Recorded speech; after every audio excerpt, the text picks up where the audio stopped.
so afraid of homework that even just the simple task of thinking of an intro to a video starts to become something intimidating to you later in your life. Welcome to Unaccredited, the podcast where we give each other monthly homework, and the only grades we get are judgments on our takes. I'm Tommy. Dalton. And class is in session. I'll start. Absolutely, that's me. But I think we are similarly, what does Adam Savage call it? Neurospicy. So I think that's part of that. I'm very neurospicy. Absolutely. Huge part of who I am. Huge part of my identity. I remember my friends. Every time, like in middle school, I did anything, I would blame it on my ADD. There you go. And, I feel like I still could do that. I've avoided doing that these days, but I feel like I still could.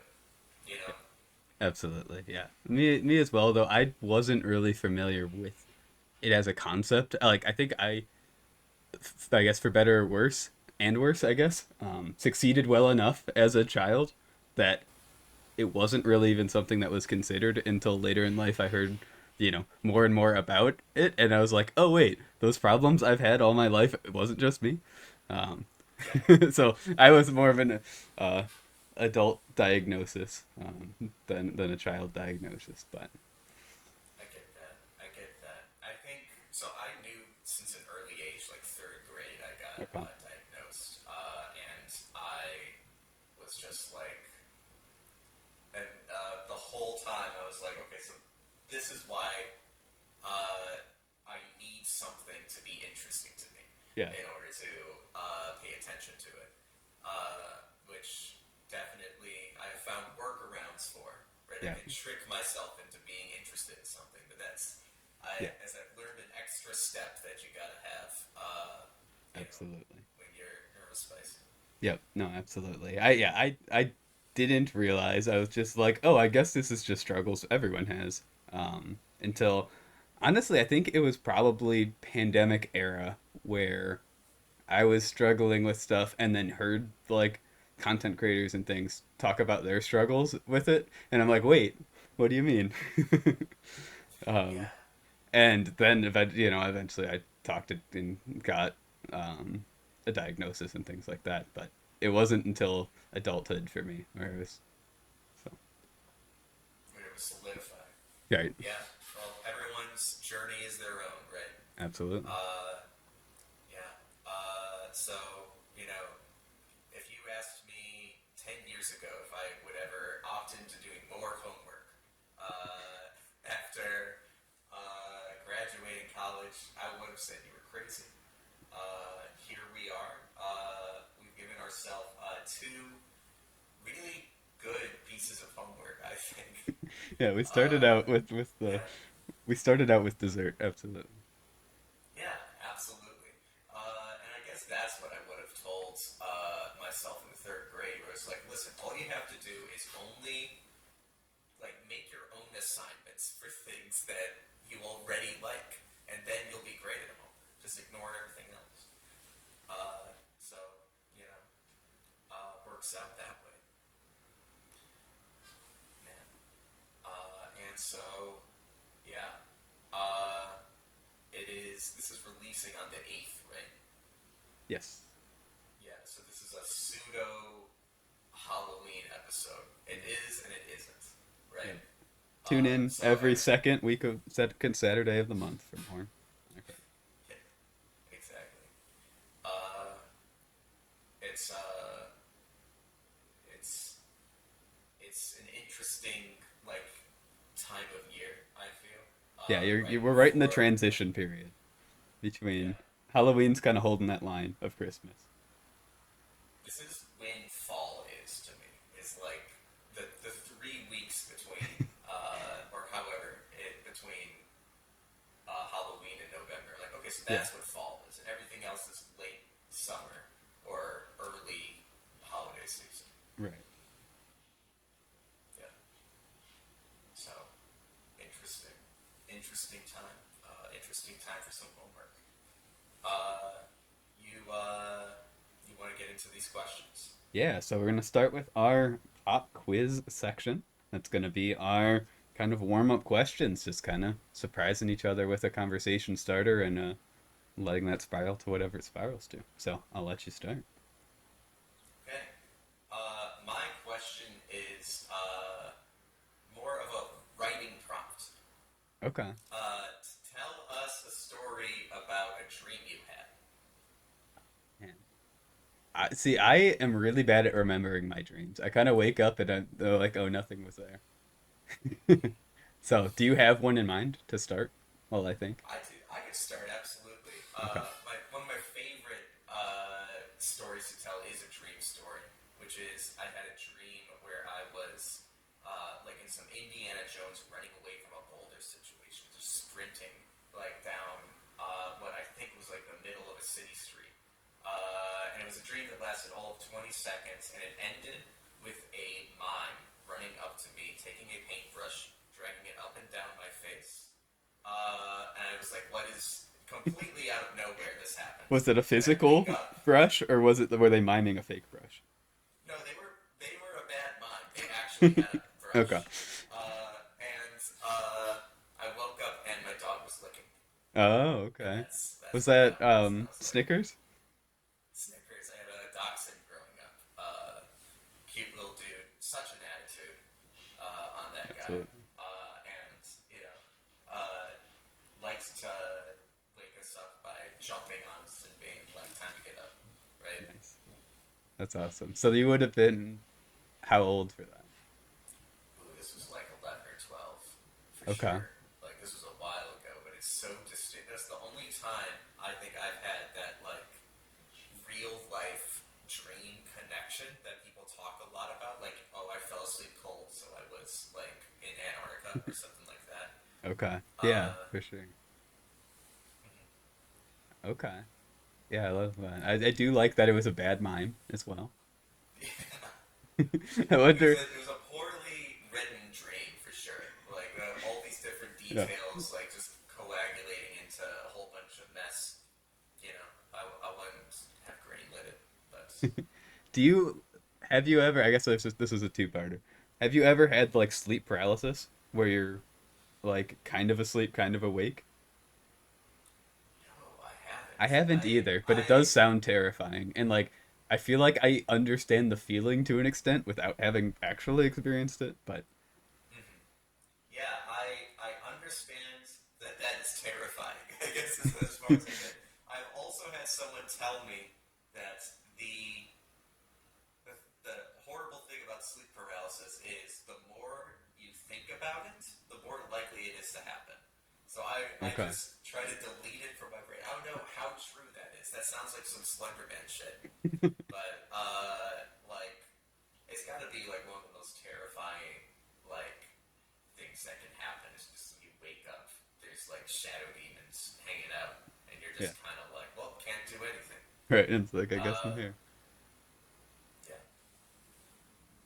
So at some point, I'm sure you just get comfortable around them. Yeah. Wait, so And your answer is I do not experience remembering dreams. I kind of just want to hear more about that, I honestly. think I've got a couple small. I don't have like a long segment, but I have a couple more. But I have another. So you don't haven't done sleep paralysis. Have you ever had lucid dreaming, where you're aware you're in a dream and you can like control it, have any control over it? I loved Inception when it came out. I was Yeah. like, what, 12 or 13? And I was like, I'm going to do this if it kills me.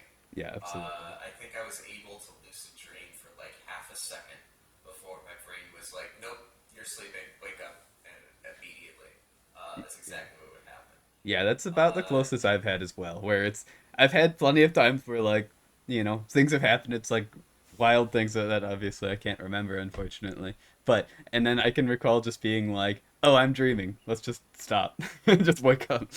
I've had like that of yeah, just like, "Oh no, this is a dream. This is dumb. Moving on." Um, yes. Oh, wow. Yeah, dreams are fascinating. It's like, I get why like people like from way back when would say like, oh yeah, like so and so visited me in a It's like all these Right.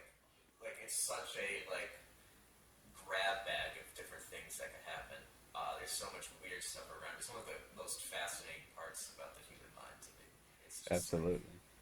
what on Yeah, earth is it's an going on interesting there? like dream analysis too. It's like kind of pseudoscience, but also I feel like there's something there of like, well, your brain was thinking these things. um, Hmm. but Yeah, yeah, I guess yeah, that'll as far as things I can remember. I don't have that like fun story like you have, but I do have those like recurring weird dream things that I guess people can analyze in the comments of two recurring. I wouldn't even say they're nightmares because I don't think I'm necessarily scared in the times. I'm just like accepting of it. But one is driving and just brakes don't work. So you're just like pressing the brake and your car's just keeping rolling. So it's like, okay, I guess I'm just going through intersections. And it's usually I kind of add an acceptance of it. Just like, okay, I guess this is what it's at. I'm just gonna go through it. Um, and the other is like loose, like your teeth are loose, like they're kind of falling out, but it's like when you were a kid and you had like a baby tooth that was moving, but like as an adult, it's like, oh, my tooth right here is loose. I don't know why, but that will still happen. I love the idea that nightmares to you are you being like, well, what you gonna do? Right? It's like, It's oh, like I my guess teeth I'm are. losing a tooth, whatever. Like, Yeah, I guess I'm losing my teeth. It's nice to have them. I guess. yep. What's up? Can't break. That's fine. I'll shift to the neutral maybe. Yeah. Uh, love that. I don't think I've had a dream where was like, where like I remember details of it in a very long time. Yeah. Right? I don't know. So I think it's something to do with like the way the mind exists as a kid. Right. Right? It's like a lot more creative and like trying to figure stuff out. And maybe you're eating more sugar before you go to bed. Who knows? Maybe. Probably just getting better sleep as a child. It's probably part of it. Yeah, honestly. Um, If I get a good night's sleep and I have a dream, I'll let you know. Yeah, the only other story one I can think of is I can't remember the dream itself, but I can remember kind of the in waking up, I was still half asleep. Like I was a kid, so my mom was waking me up probably to go to school or whatever. Um, and I don't know, this might have been still when I lived in the city, but it might have been like right after moving to suburbs. But regardless, so at that time in my life, I was big into like WWE. My dad was and still is, so I grew up with it. So I remember like my mom waking me up and being like, "Mom, get whatever. It's by the Titantron," which was like the big entrance. And so like I was like must have been in like a WWE fight and being like, "Oh, someone's here to help me. Go get the steel chair or whatever and go bring it to me." Um, but I don't Oh, remember the that's so dream. I'm sure it funny. would have been a blast of a dream, but I can That only remember sounds the like, like the half awake, like, "Hey, help me out." oh my god, that's so funny. I need the steel chair. Right. Good Oh thing you're here, wow. mom. Go get me the steel chair so I can beat this dude up. I love the idea of trying to wake someone up and being like, actually, they're having a blast. I'm gonna let them sleep for another 5 minutes. Whatever's going on in there, they're taking down Triple H. Like, it's going crazy. Right. Oh man. I like that story. That's very funny. Okay, and then you got a question for me? I do. I have. So I'm gonna start it out like it's gonna be pre-question. So like you're filling out your quiz and you got like you fill out your name and stuff. So just what's your favorite movie? Just to like build this up to start. As I said, for a long time it was Inception. Mhm. I was absolutely the kid who, like at 11, was like, "Oh my god, movies can be more than Transformers." Like, Yeah. effectively, Michael Bay uh, Transformers at that time. Michael Bay Transformers, and I had seen good movies, but none that had like awed me at the Yeah. time. I think my favorite movie is 12 Angry Men. Have you Okay. seen 12 Angry Men? I have. It's a solid choice. It is so good, and I really like deduction as Right. like a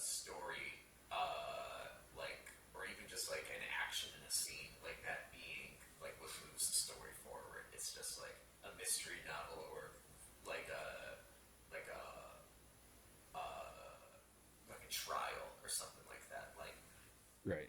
Love it every time. And so it being an entire movie of incredibly well written, character focused deduction Yeah.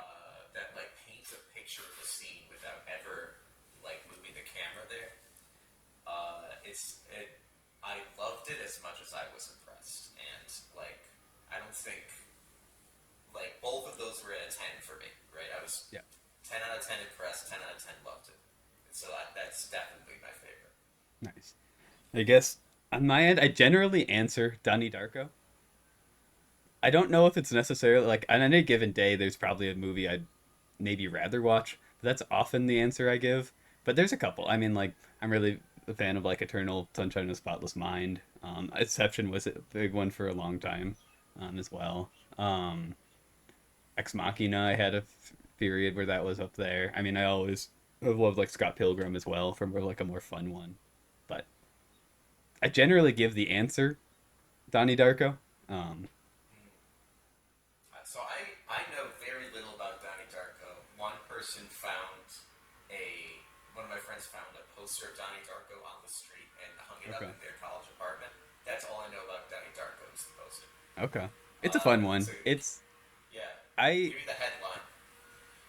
well, it'd be a good Halloween movie because it actually kind of takes place over there. But like, uh, high school kid kind of sees demons and runs with it is kind of the headline. There's kind of a weird time travel aspect, not really time travel, but kind of. There's like a deadline to it, and there's more to it than that, which without going too deep into it. But I guess that's kind of the elevator pitch I would give. Um, but I mean, it I sounds like it. like I mean, I guess a trend of a couple of those is I like kind of ambiguous endings. I think so. But I guess that's our baseline to get me into my question of now that people kind of understand our baseline. What are your cinema hot takes? ooh, oh man, I could go on and on through the rest of the podcast just That's on why I needed people to hot have a takes. baseline of like what are Yeah. they getting to? Uh, I okay. I have so many, so I'm just gonna pick one. Okay. Uh, I've discussed this with you in the past. I think that the more you watch movies, the more something has to be abstract and new for you to like hop onto it. For Okay. someone like, and it may not even be movie exclusive.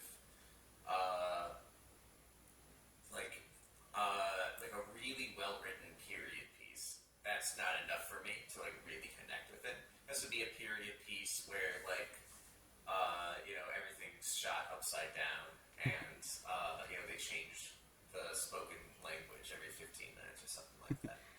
Like maybe that goes back to the ADD thing. But Right. at this point I want to see something new. And I do love new things more than anything. That's one hill I will die on, for Yeah, sure. I definitely get that. And I think I'm in agreement as far as like to jump into like my top 10 or whatever. I definitely need you to be something new. I'd say almost on the flip side, hot take wise, and I don't know if it's really, I don't know how hot of a take it even is, but of, I don't know if every movie has to wow me. Like, I'm perfectly fine going to a movie and being like, I know this is just going to be a blockbuster, like, slot movie, and I can still have a fun time with it. Yeah, I think I just have to like have that mentality of like, is this going to be art? Is this going to be just fun? And I'm fine with either. I don't need it to always be art because I do agree with you with your hot take of like, if you're always trying to be art, you kind of always raise that bar and it kind of gets to that impossible point. Um, yeah, definitely. I What you're saying reminds me of when I watched the episode 9 of Star Wars, like the okay. most recent feature film, because I had watched the Clone Wars. And I'm a huge Star Wars nerd, and I think like it took 10 minutes for me to be like, okay, either I can have a horrible time watching this because they're like decanonizing all my favorite parts of Star Wars, or I can just like turn into like a 5-year-old and grin at the exploding spaceships, and that's what I ended up doing. Yeah. I'm like, and when you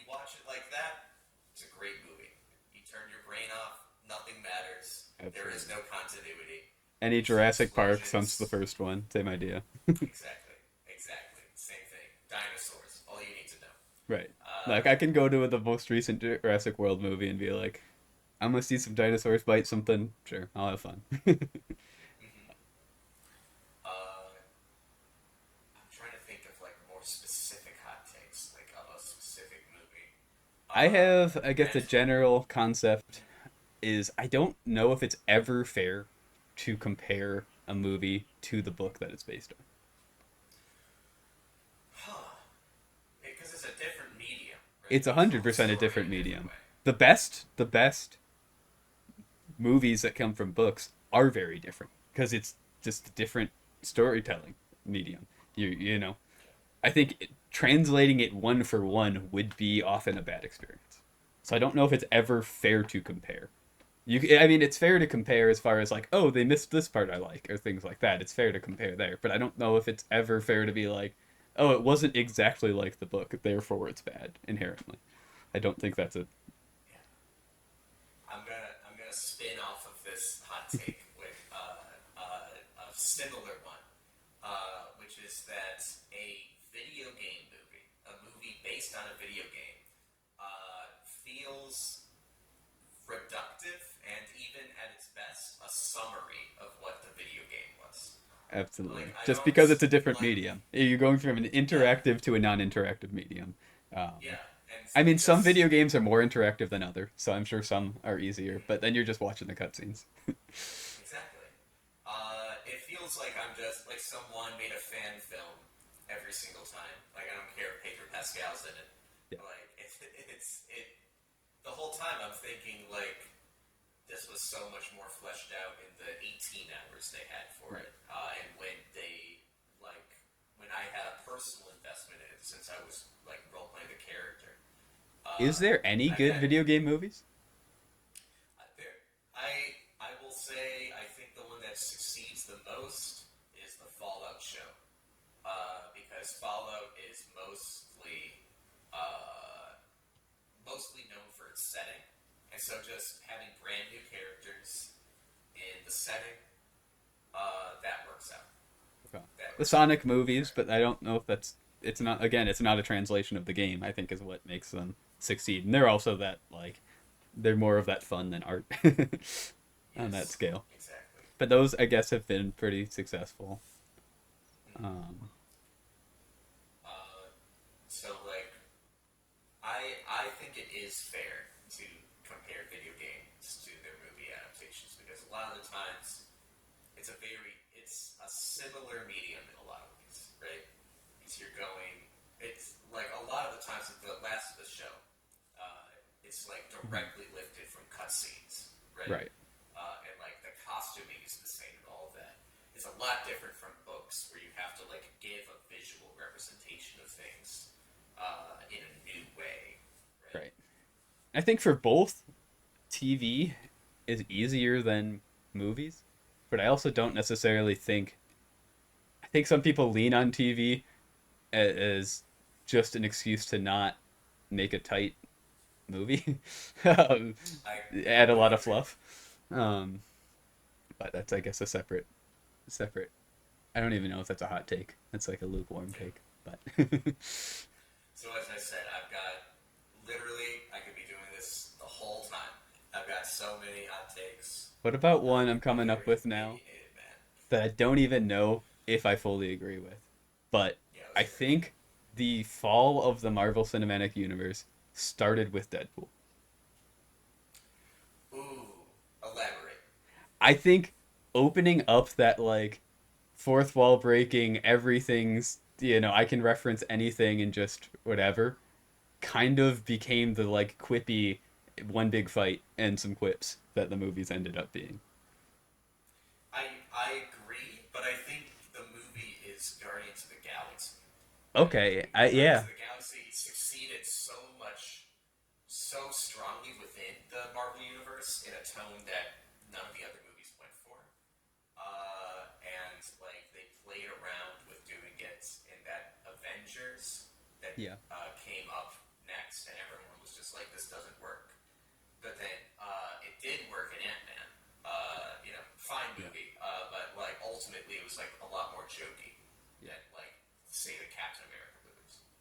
Yeah, I guess it Uh, also part of why I thought was thinking Deadpool was that was the first like, oh, this is a Sony thing we gotta bring in, is part of that too. And I feel like that yeah, just kept being like, oh, so but we gotta get the X-Men and we gotta get Spider-Man because they're doing we can take it from there, um, yeah, and bring it in yeah, was part of. But I do kind of think, and the Guardians I think is probably the best of the MCU to in an argument, yeah. that trilogy of it. I think partially because it's kind of so separated. Yeah, honestly, I think it does it well where it's just like you believe it to be in the same worlds, but it doesn't need the other movies to succeed, right? Right. And especially because that was the first time we saw space at the scale it Right. was at in the MCU, so that was exciting. And It's it's like the like, actual world felt bigger. yeah, absolutely. And I'm generally with superheroes more street level than cosmic. Yeah, So for that to work, I guess is a is a nod to its success. But exactly. Got it. Yeah. So, sign up for our second podcast where we just talk about movie hot takes because this is such a good question. I could talk about this uh, all day. Ratatouille's the best Pixar movie. yep, Uh, uh, I will say I did let's have a see. Ratatouille question prepped in case you said that was your favorite movie. I was gonna pivot Good on the pivot. fly to that. I That'll be know. a future Now we one. have to. Now we have to Oh, we have a hear the bonus question. pop quiz. Okay, Yeah, bonus we pop have to. quiz. The fact that you banked on the fact that I would bring up Ratatouille and I did, like, come on, that's insane. Bonus pop quiz question. So, in a world where there's obviously a rat that gives you the skill boost to cooking, if we extend that naturally to there's a rat that gives you a skill boost to any skill, what would be your rat loadout? I'm gonna need to hear you so I can hear an example of what this even looks like. I think this could be anything. You could have the rat that makes you like good at being a being funny at parties. Like you could have whatever skill you want, but know that there's limited space. So like there's gonna be one under your hat. You're gonna like you want to be good at running. You got the one in your shoe. You got your weird clown shoe Ugh. with a rat in it. Like I think there's limited space, but Uh, my shoe red is dance rat. My hat red is dance rat. I'm gonna be a full like loadout, marionetted, just being like the ultimate. So you think you can dance contestant. okay. I'm gonna be Is it all on. the same dances, or do you have like samba rat in your foot and like tango rat in your head? That's a good question because some dances are like a lot more foot heavy. So yeah, like You got the tap dance rat uh, in your foot. yeah, tap dancer red in my foot. I feel like I'm gonna strap like hip hop dance. I'm gonna just strap it to my core. Uh, Like belly dancer. however you do that, You've got one belly in. dancer. Yeah, right on my belly. I'll paint it though, so no one will be able to tell. Yeah, it's got like a. It looks like a six pack. Yeah, I like the idea of this like Ratatouille spin-off universe where it's effectively like a mecha anime. Yeah, Uh, exactly. it's just all these different people, man. Like I control the arm to make him the perfect dancer.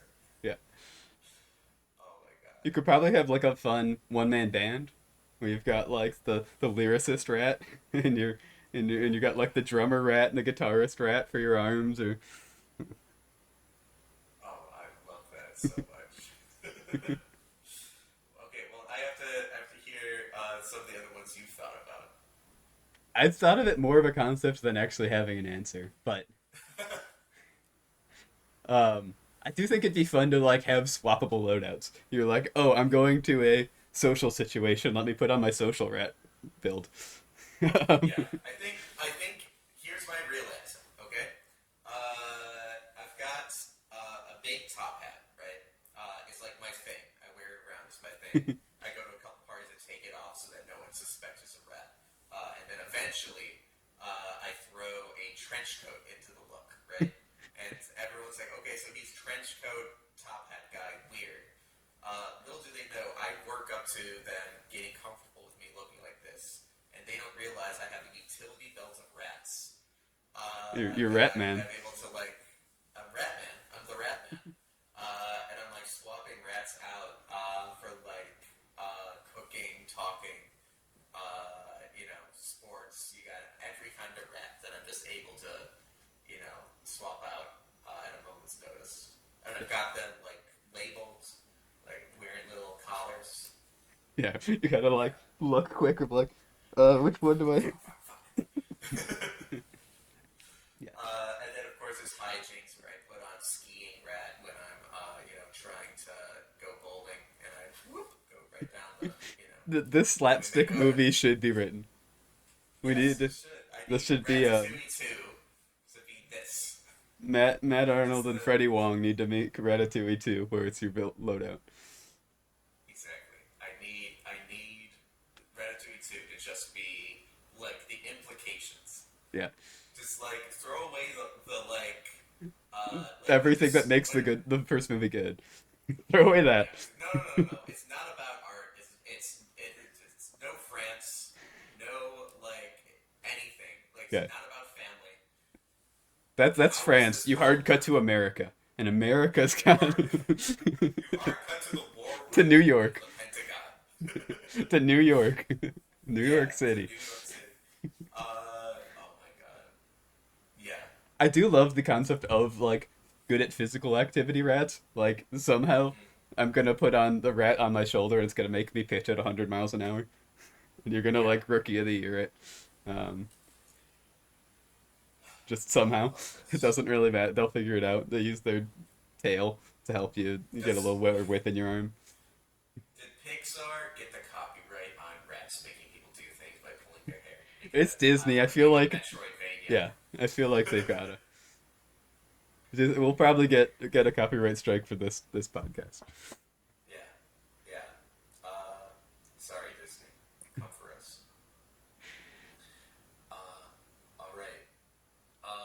So, am I going first? Yeah, we can go into Are our we doing my thing main first? homework. Let's start with House. TSO. House. Oh my goodness, House. I think this is the movie that made me have such I need to seek out the weirdest, most standoutish media out there. But when did you watch it I first? have to see it. I think I saw this sometime late in college, so let's say Okay. like 2018 or 2019. So me making you watch Birdemic still came first.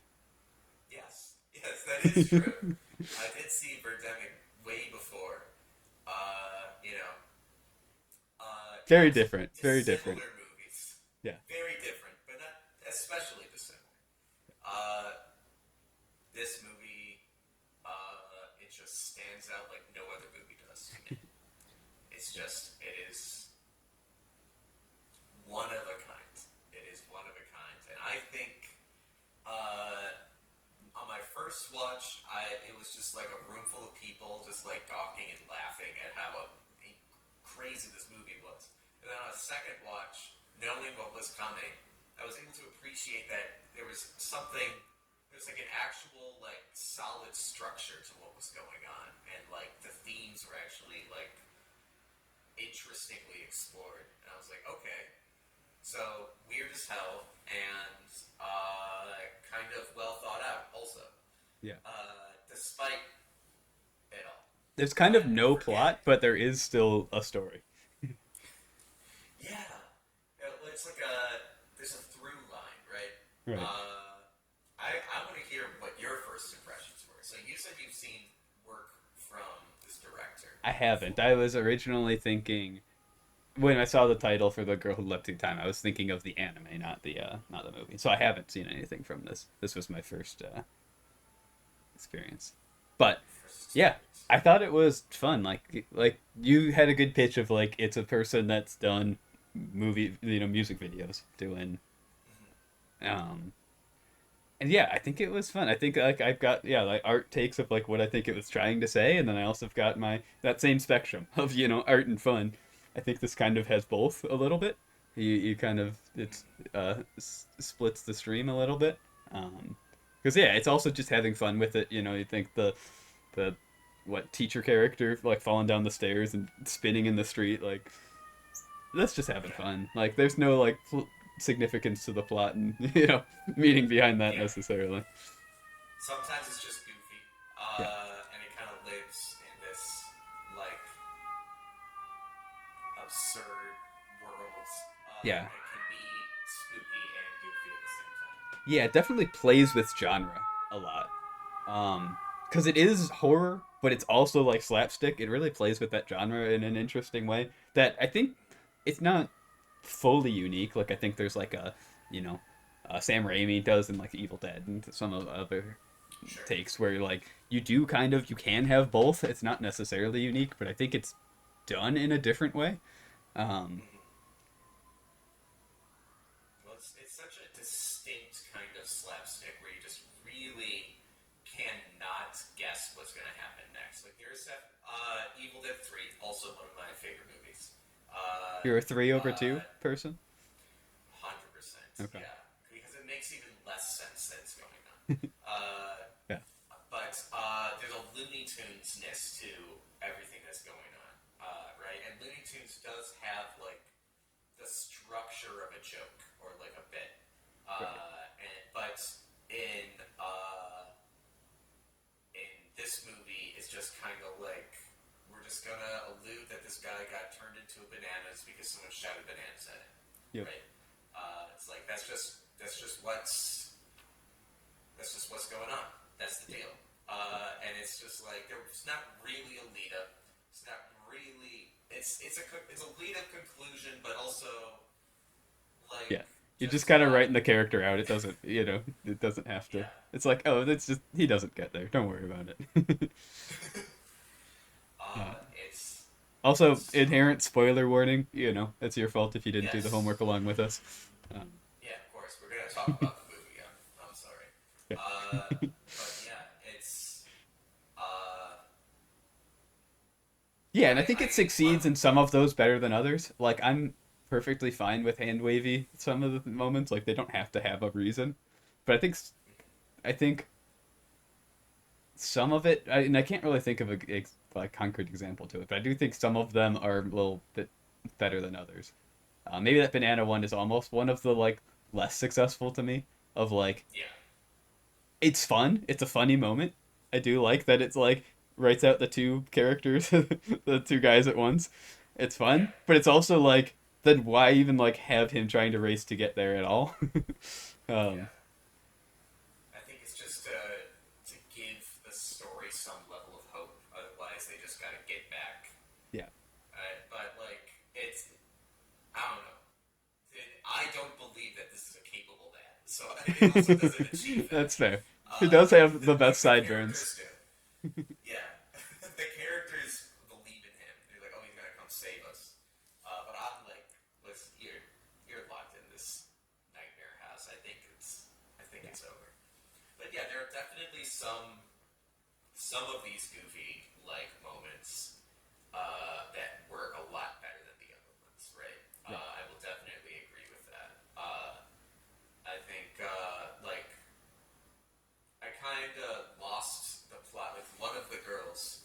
Uh, yeah, so I feel like I should give a quick story synopsis, like a quick 20-second, just for anyone who isn't going to watch it but is going to listen to our podcast, right? Yeah, Which is that it's these girls that go on vacation to one of their aunt's house, and the aunt effectively eats young unmarried girls to stay young. And the way that happens is like the house eats them, right? And even that description is a lot more concrete than what this yeah. movie actually feels like to watch. They just And kind of that's disappear sometimes. yeah. And specifically, there's one character that like gets eaten by like the blankets and mattresses in their room. It's just kind of very visually hard to follow. And then later, you see them like inside a clock, and guess that means they're eaten. And it's like, it's Yeah. for how much you have to give the story to believe that. I don't think it succeeds in like being like an interesting thing to happen in the same way. Like I'm giving more than I'm taking there. Yeah. But yeah. Um, Go ahead. I guess as far as themes go, I do think with that like eating and also like see, obviously there'd been some wartime stuff. She lost a young love. I think to me the closest thing to a theme I really got on the first read, but I'm interested in you with multiple watches, is kind of the concept of like lost potential. I feel like that's why they have to be young girls. That's why it's it's lost potential. And I think that's kind of the point of it. Mm-hmm. But I guess I'm interested to see what your thoughts on that is. Yeah, I can see that. I also just think it's a study on like the tragedy of losing people at a young age, right? Yeah, same same Uh, same idea. yeah, same idea. Uh, that's yeah. As far as like visual themes or like beat themes, like digestion is a big part of it, which you can like kind of draw some comparisons or some you know parallels rather between the two here and there. Uh, and then one theme, and it's the reason I had the question I did, is that it's all dream logic, right? It's all Okay. like Yeah. kind of like this like uneasy like randomness. Right. And one detail that I didn't know about the making of this film was that the co-writer of the script was the director's daughter, and Okay. the daughter was like young, like I think no older than like 13, young, Okay. and like probably I haven't researched like exact details of what she wrote, but there's a like kind of scary that only a kid can think of a little bit, right? Like oh yeah, my my head is in the well and like when you're eating the watermelon, like it's actually my head, Yeah. like that kind of thing. It's like Which is some almost one of the most things. successful kills to me. Is that first one? Yes, I agree. Because you're just like you understand like okay the head's down here and then the head comes up and then they're eating the head. You see the eye in the mouth. Yeah. It's just as like the final confirmation. Yeah, she's kind of And it's toying like with the first person that's was like, oh wait, I saw the head, and then everyone's like, no, that's a watermelon, silly, you yeah, weirdo. yeah. Which that's another thing. It's just one thing that really disturbed me on the first watch. Because mostly I'm like, this is goofy, this is wild, but there is aspects that are like sincerely disturbing. Like how the character, the characters kind of once they die and become ghosts, kind of have no loyalty to the living, Yeah. which is like like the sense of betrayal there is just like so biting to me, and because it makes no sense narratively, I do think that it makes it a stronger feeling of betrayal. I want to because what's her name? I think Beauty, Mhm. who's That's the dog. That's a gorgeous, yeah. Gorgeous is the niece of the thing. the niece, who ends up being the person who delivers the final kill, or at least it's alluded. I forget exactly how it went down. Uh, uh, but she kind of dies just by taking a walk and singing, and then they're like, oh, she died off screen. Yeah. Which okay, also not one of my favorite kills. Because what is that? But then comes back and it's like, oh yeah, I'm in my aunt's realm. We're gonna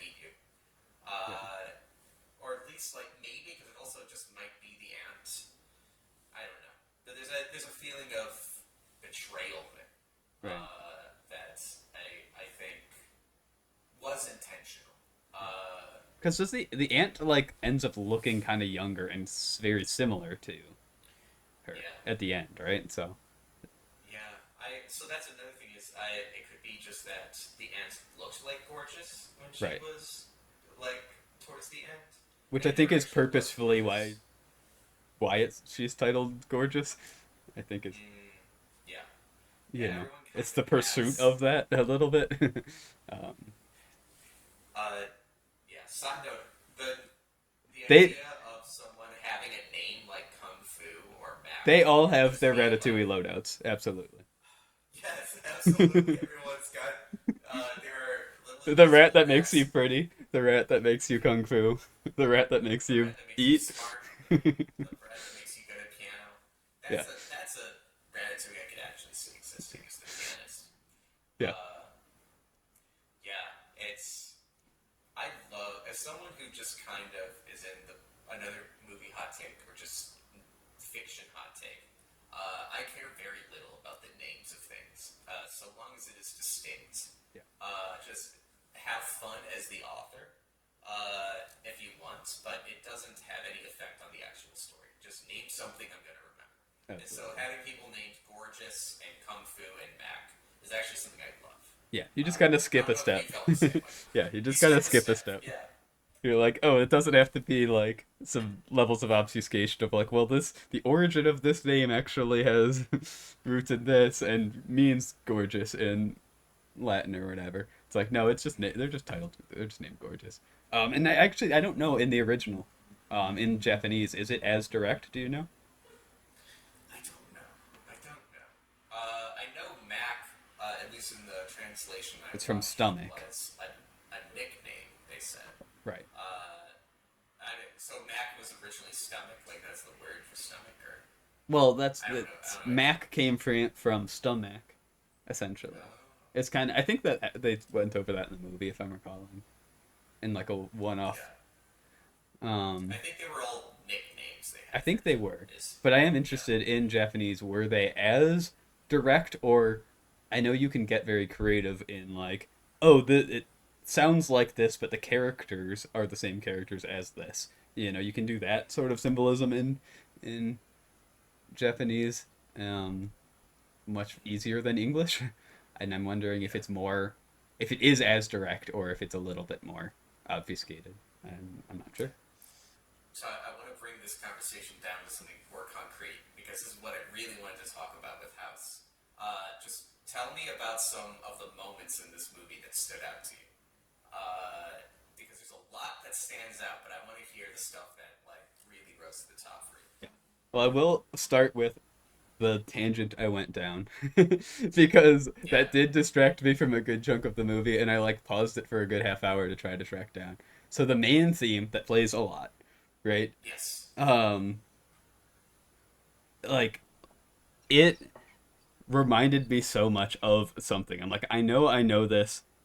Um, and I like in my mind it was like, "I'll be in your dream" was the line that with the piano with the melody at the end of the main theme, and I'm like, I have this concrete memory of this song that has that line, and I like googling, I like ChatGPT'd it after Google wouldn't help. I was like going through a whole line, and I got as close as there's a like 1920s song, "I'll See You in My Dreams," that has a movie based on actually kind of based on the person that did the made the lyrics to that song, that came out in like the 50s, where it's a female vocalist that is singing the line.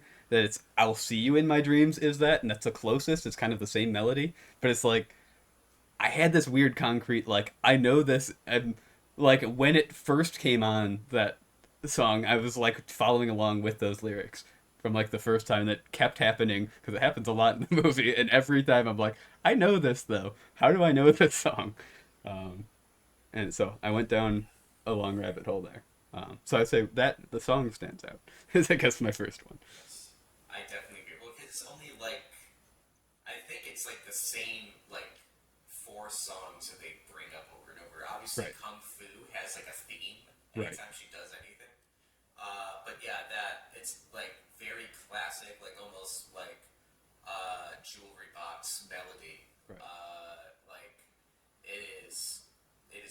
strong, and they do play the whole movie. Right. The And I'm whole not, movie. it's simple enough of a melody that I'm not even saying like it was plagiarized or, stolen directly or referencing something. It's just, I think, could overlap directly with that same melody used somewhere else in my brain. But yeah. Yeah, I mean, it could have been. It absolutely could have been. Just like, hey, we're doing this. Right. You know, well, because a lot of times, I don't know if they were doing this back in '77, but directors will be like, here's the song. I want a song like this, and they'll put it over the track for like whoever's creating the music, and Right. they'll end up just doing like an off-brand version of that song, if not just buying that song. Right. So it could have been something like that. Potentially. And then, as you said, it is just kind of like a beautifully simple melody Right. that like could have gotten mapped onto the song from the '20s as well. You know, just someone found the same chords and Right. like made another waltz. Yeah. Um, Uh, but yeah, I think I already said. I think the most successful kill was that first one, and kind of the yeah. gaslighting of the character of like, no, I found the head, and it's like, no, it's just watermelon, and like I think that was one of the more successful. Like, you know, you already knew something was going on there, but it's successful of like setting the table of what's to come. I think that was what a successful scene. Um, I do love some of the slapstick, like with the teachers. I think it has the most slapstick, like falling down the stairs and spinning around. That was a fun. I think something like ends up on his head, even. Like, does he end up like in a pot or something? Yeah.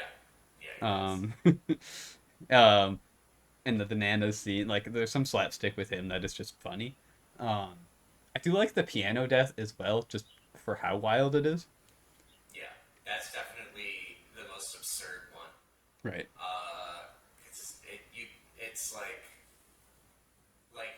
eating the fingers is one thing, but then like getting eaten by the piano is another, and then but like once Melody's eaten, and you get like the weird clips of like their body floating around the screen, like the DVD logo. Yeah. Uh, it's just like, what is going on? Because it's like, I don't know. It's a small trope that doesn't show up too much is the piano that eats people. I think of, I Yeah. guess, Mario 64. Yeah, It's that's like where the my one brain other went to. example. But it's so specifically done here, and that I just kind of love it. Yeah. I think it's just that enemy's just called evil piano or mad piano. Mad Mad piano. piano. There you go. But Mad yeah. piano. Um yeah, absolutely. Um will say I noted a lot of times that I just found was interesting of like the backdrops were just kind of like painted backdrops in a lot of the scenes. It's like you could just use actual nature here. Like you could just have it Yeah. be, but instead you have like this oil painting or whatever in the background. Um Especially wild was like the house of Gorgeous.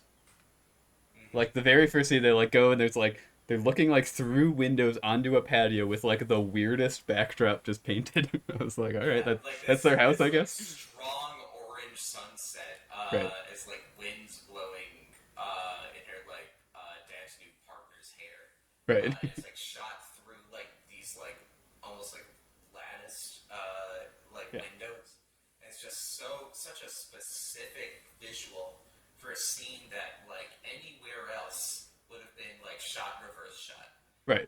It's like that scene absolutely stands out to me. I'm just like, why is this how this scene is? Yeah, You know, it's just certainly wild and absolutely like a very obviously like oil painted like background. right. Uh, yeah. Um, What about you? Are there any let's others that really stand out to you that we haven't already talked on? The River of Blood at the end. Okay, I yeah, definitely loved because that's how one of the second to last character death. right, Someone just like drowns in it, and it's just like I don't know. I didn't see that coming in this movie, I guess. And for them to just have someone like floating down on what's like a bookcase or something, just like while this is happening, it's just like I don't know. Like the practical effects of this movie are insane. Like Yeah, absolutely, especially for the era it came out. yeah, which And I'm it assuming kind not of a takes. particularly high budget, but I don't know. I actually don't know. I don't think so. I don't think it was a very high budget movie. It yeah, the practical effects take a back seat only to the like visual effects, like what almost looks like Sharpie drawings sometimes, or like as I said before, like clips floating around on a screen. Right. It's like nothing I've ever seen. I guess like I don't know, 70s music videos. It's Right. like once someone pointed that out, I was like, yeah, I guess so. I guess that's the only other time I've seen anything even similar to this. Yeah, absolutely. Um, yeah, it's also kind of there's kind of no breaks. Go back to the dream. The brakes are kind of broken on the plot. Yes, um, yeah, but definitely. doesn't feel It's just rushed like, either, which is I think interesting. yeah, it does. It does kind of feel like once they are, especially once Gorgeous is like, I'm gonna go get help, and then like the others can't open the door behind her. Right. Then it's just like, okay, none of these guys are getting out. It's like I don't know Right. what's going on with Gorgeous, but these guys are all. It's over. It's like I don't see this guy showing up on his like bike or motorbike or whatever, and like getting them out of this situation. Right. Uh, so like that no breaks feeling from there, especially where it's just like it's just gonna keep going. People are just gonna keep getting eaten, especially that like last part. Uh, yeah, Yeah, absolutely. Do you are you a big horror movie person otherwise? I'm I'm not averse to them, and I don't really seek them out either. They're just Yeah, I'm kind of in the another same. kind of movie to me.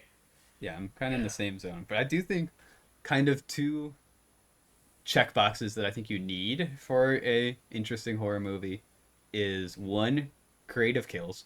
Like Yes. I think especially in that like horror genre, like you can have just a guy that stabs people and that can work, but if you want, I feel like that horror genre creative kills keep people interested. I guess to go back to your first hot take, you have to be different to be memorable. Um, and two, like a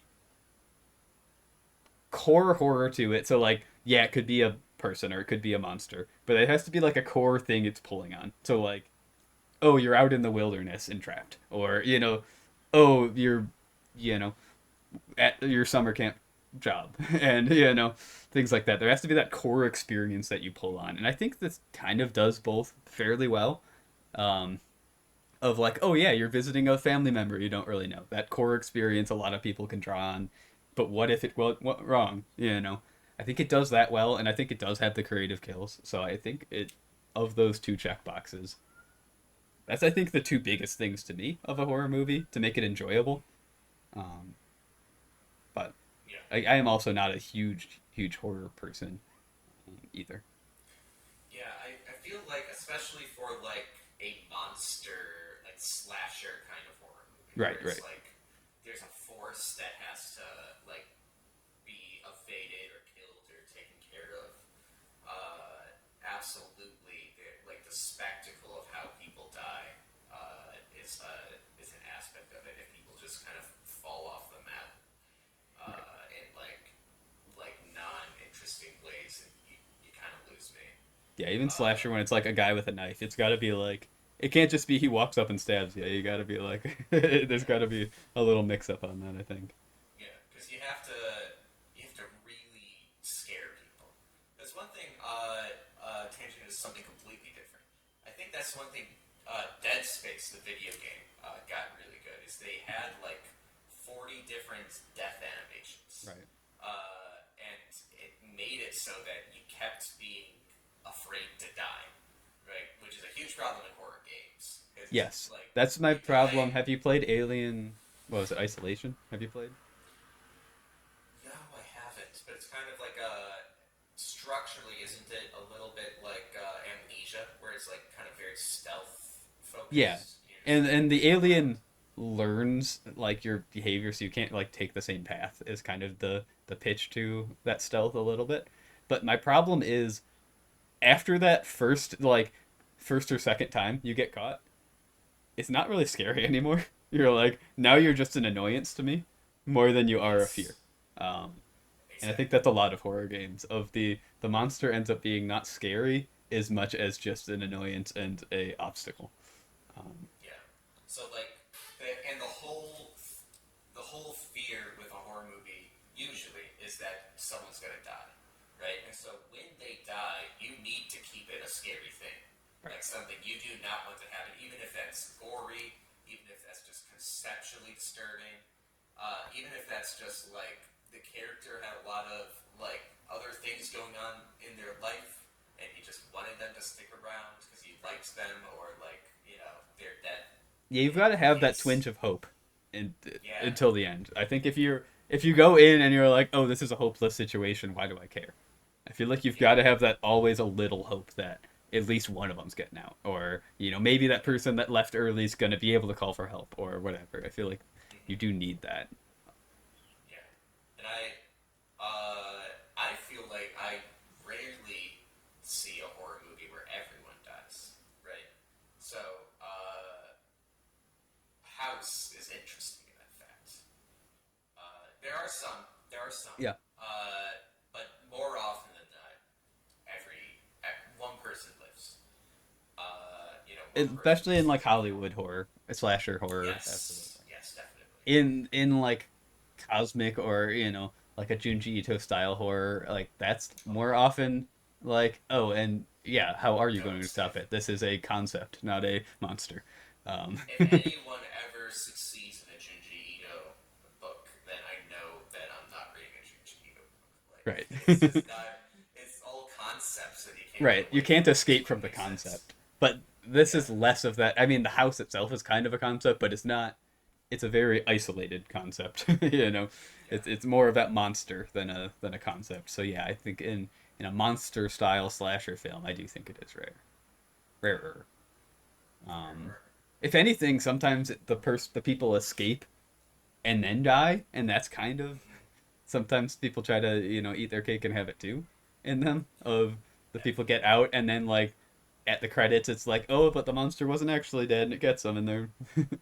I've seen that, but yeah. I won't say They're that's driving necessarily away, and satisfying you see a either. silhouette in the back seat, and you're like, Right, okay, well, guess not. right.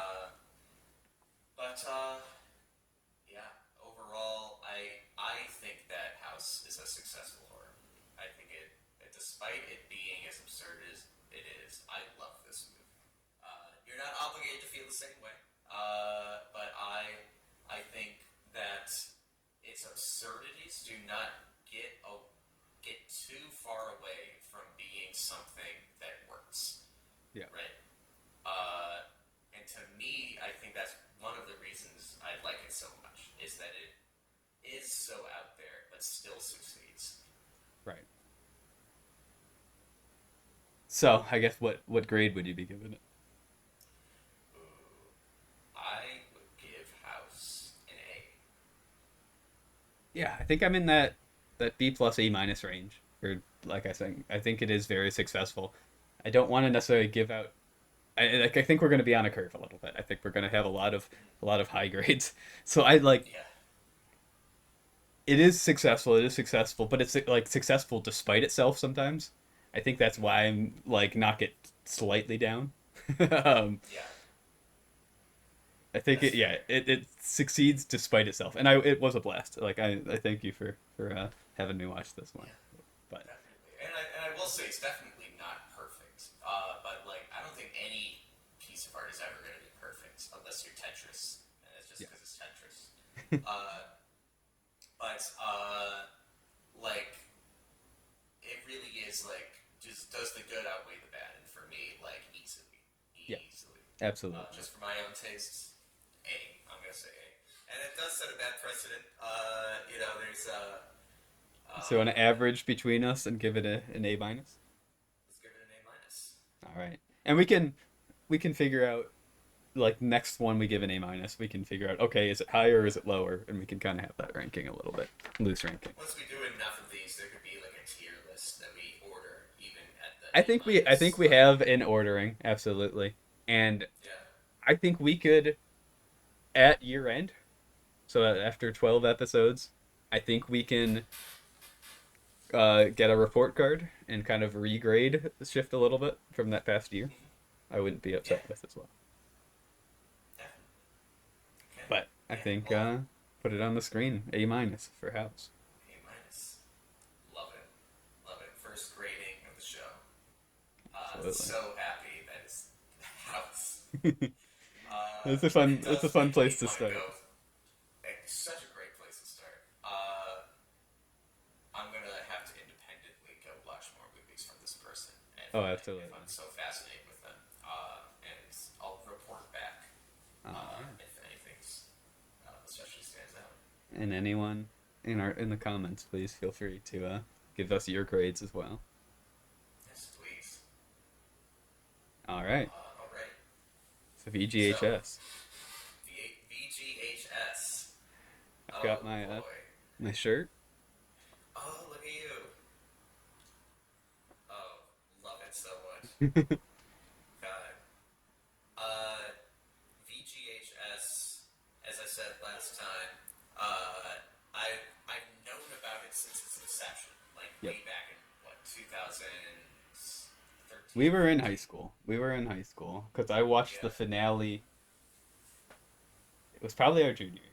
So yeah, 2014 probably, or around there.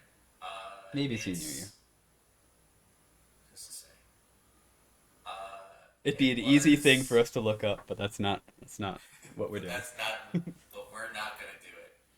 If you're thinking of putting the date in the comments, don't. Yeah. Like, go If along with you're our. looking for actual research, you have not come to the Yeah. right place. Go to Accredited, the podcast where they do their research. Accredited. Yeah, the podcast where we do the research on unaccredited. Yeah. Oh my gosh. This, I think, like, I've watched very few web series. A lot of them have been animated, Yeah. rather than, like, because I think inherently, like, how do you get a team together, like, Oh, absolutely. to do like a TV show like this? And then put it out for Uh, free. Like it's just. yeah, I do think they free. kickstarted some of the seasons, Mm. but I think the first season was free though, right? That was I just like believe we that just might be did the case. this. Yeah, and we're not gonna look it up. No. But we're gonna treat it like that's true. What a fun idea. What a fun idea for a show. I In a remember. time where esports didn't really exist, too. Yeah, yeah, not really. Like everyone, Like in like like the Korea or areas like that, maybe, but not in the U.S. We didn't really not have. the U.S. Not to that degree. Not to the degree where it was real, Yeah, right? Where this was like something that, in theory, someone might do. I don't know if there is a video game high school now, there but isn't, but there's high maybe. school teams and things like that. Yeah, Absolutely. exactly. So it's like, but I will say, like this era, this like early 2010s, the love for video games was so strong, Oh, especially young absolutely. women. You had like the So like, MLG. That was a little later mhm, because that was when actually esports were in America. The like no yeah, scope, 360 no scope, whatever. That I guess that wasn't esports as much as just online gaming though, right? it was a lot of online gaming stuff. Yeah, Yeah. forums were always talking about video games. Right. It was like it's kind of everywhere. It The still Doritos is, and Mountain but Dew era of video games. yeah, exactly, exactly what it is. Uh, it's so fun to kind of step back into that. It's and like to go for such a like like a tropey kind of like concepts to go along with it. I remember seeing the trailer for this when I was like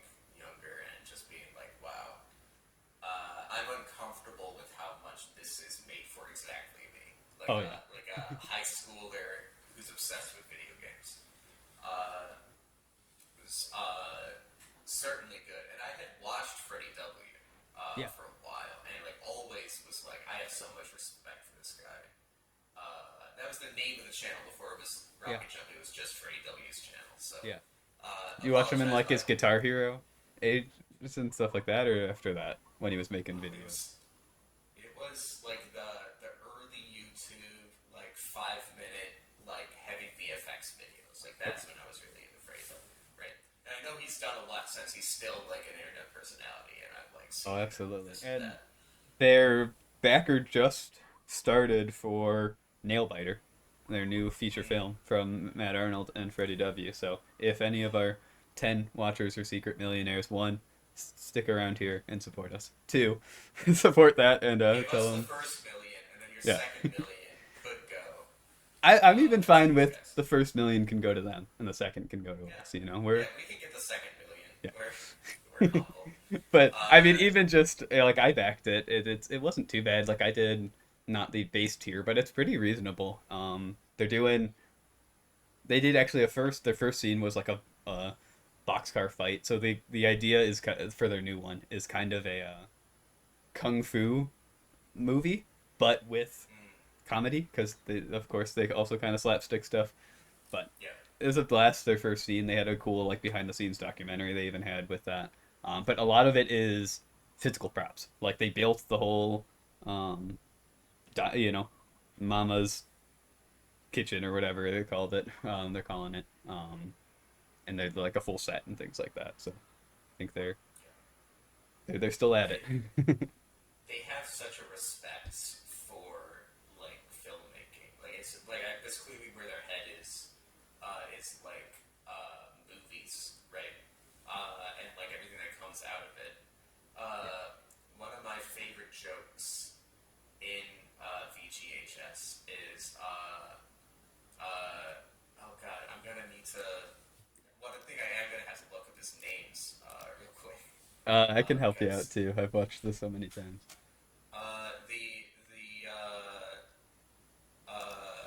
the friend who's the love interest and the like captain of the team.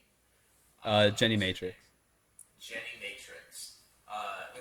When we first meet Jenny, she's like instructed to give a tour of VGHS, and she just goes, "All right, follow me," and it just kind of plays montage music and like shows them like walking down the hallway, and then she goes, "All right, here's your rib," and they go, "All we did was walk down the hallway," and it's like Yeah. it doesn't even register that like the montage was Yeah. just them walking and not like doing anything. Yeah, Like, absolutely. Like that was like episode 2 or something. That was Maybe one. one. That was one. Maybe it's So two. funny. Because one's got him where he fights the law, so that's probably two. Yeah. I was like, that's what sold me on the series was that. And Keith Swan is like, where's even my room? Yeah, and she's like, "Where's my? We didn't go to my room at all." And it's like for an episode and a half, she's just like, "Yeah, I still don't know." Yeah, I don't think she ever knows. She takes Ted's room. Yeah. Oh my god, it's so funny. On the frag floor. Yeah. Oh man. Some really good comedy. Like that. That's when the jokes are at its best to me. Yeah. Is when it's like Early like when Gamestein it's stuff is great. Where like Brian has the yes. hat, he tosses it, and that's now Gamestein's hat for the entire. Yeah. Yeah. James is like, I love your hat. My name's not James, it's Gamestein. Yeah. And I'm like, another great moment where I'm just like, what is happening? And then the callback to that later, is because they of course they go by a lot of their gamer tag names, but season 3 they're in the like jail or whatever, and they're getting picked up, and they call a lot of Moriarty. That's not her name. They call her by her real name, and they're like Games. It's like that's his name. That's so funny. Oh my gosh. That's not his gamer tag. That's his name, which is great. It's so funny. Yeah, broadly, this is like a traditional coming of age high school story set in a high school for video game people who want to do video games through their life. So it's effectively esports and game development. A lot more focus on the former. Yeah, the only game And development is key, really. yeah, a little disappointing to me, but what you gotta do. I still like video games, so I was happy to go along for the ride. Yeah. It was, and they do a little bit with that, mostly in the third season. I feel like he kind of exists outside of her Yeah. aspirations in the first two, which, yeah, I would love to do a quick breakdown of like how we felt season to season. Yeah, because I think it changes absolutely. I think the first season's you're that fun to art scale. I think you start fun and you grow to art, Yes, in my opinion. exactly. Like because the first season is mostly just fun. It's Yeah, mostly just like, hey, we threw this together. and you've got the It was a romance lot of drama. fun. The Yeah, we got a romance drama. It's like kind of pretty much succeeds, in my opinion, as yeah. template as it is. And like the law is just like a Oh yeah. funny like Oh, I dork love to like I love a lot of his lines. First season when before the big fight when he signs up for the team and right before getting his first Brian D gets expelled like the first time.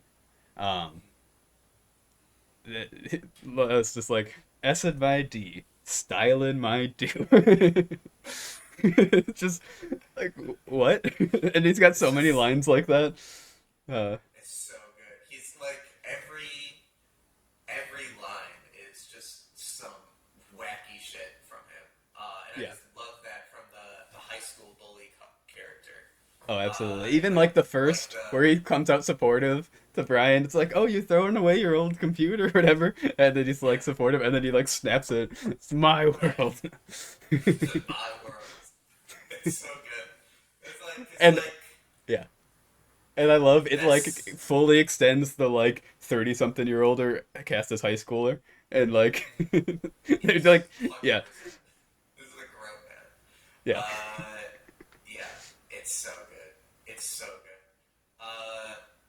And he's mostly the villain in the first season, right? yeah, Like he's like the high school rival character, like kind of your Karate Kid, like blonde yeah, guy. Like that's the trope they're going for. You know, and he's so fun. Uh, yeah, like the structure of how season one works wouldn't surprise a single person.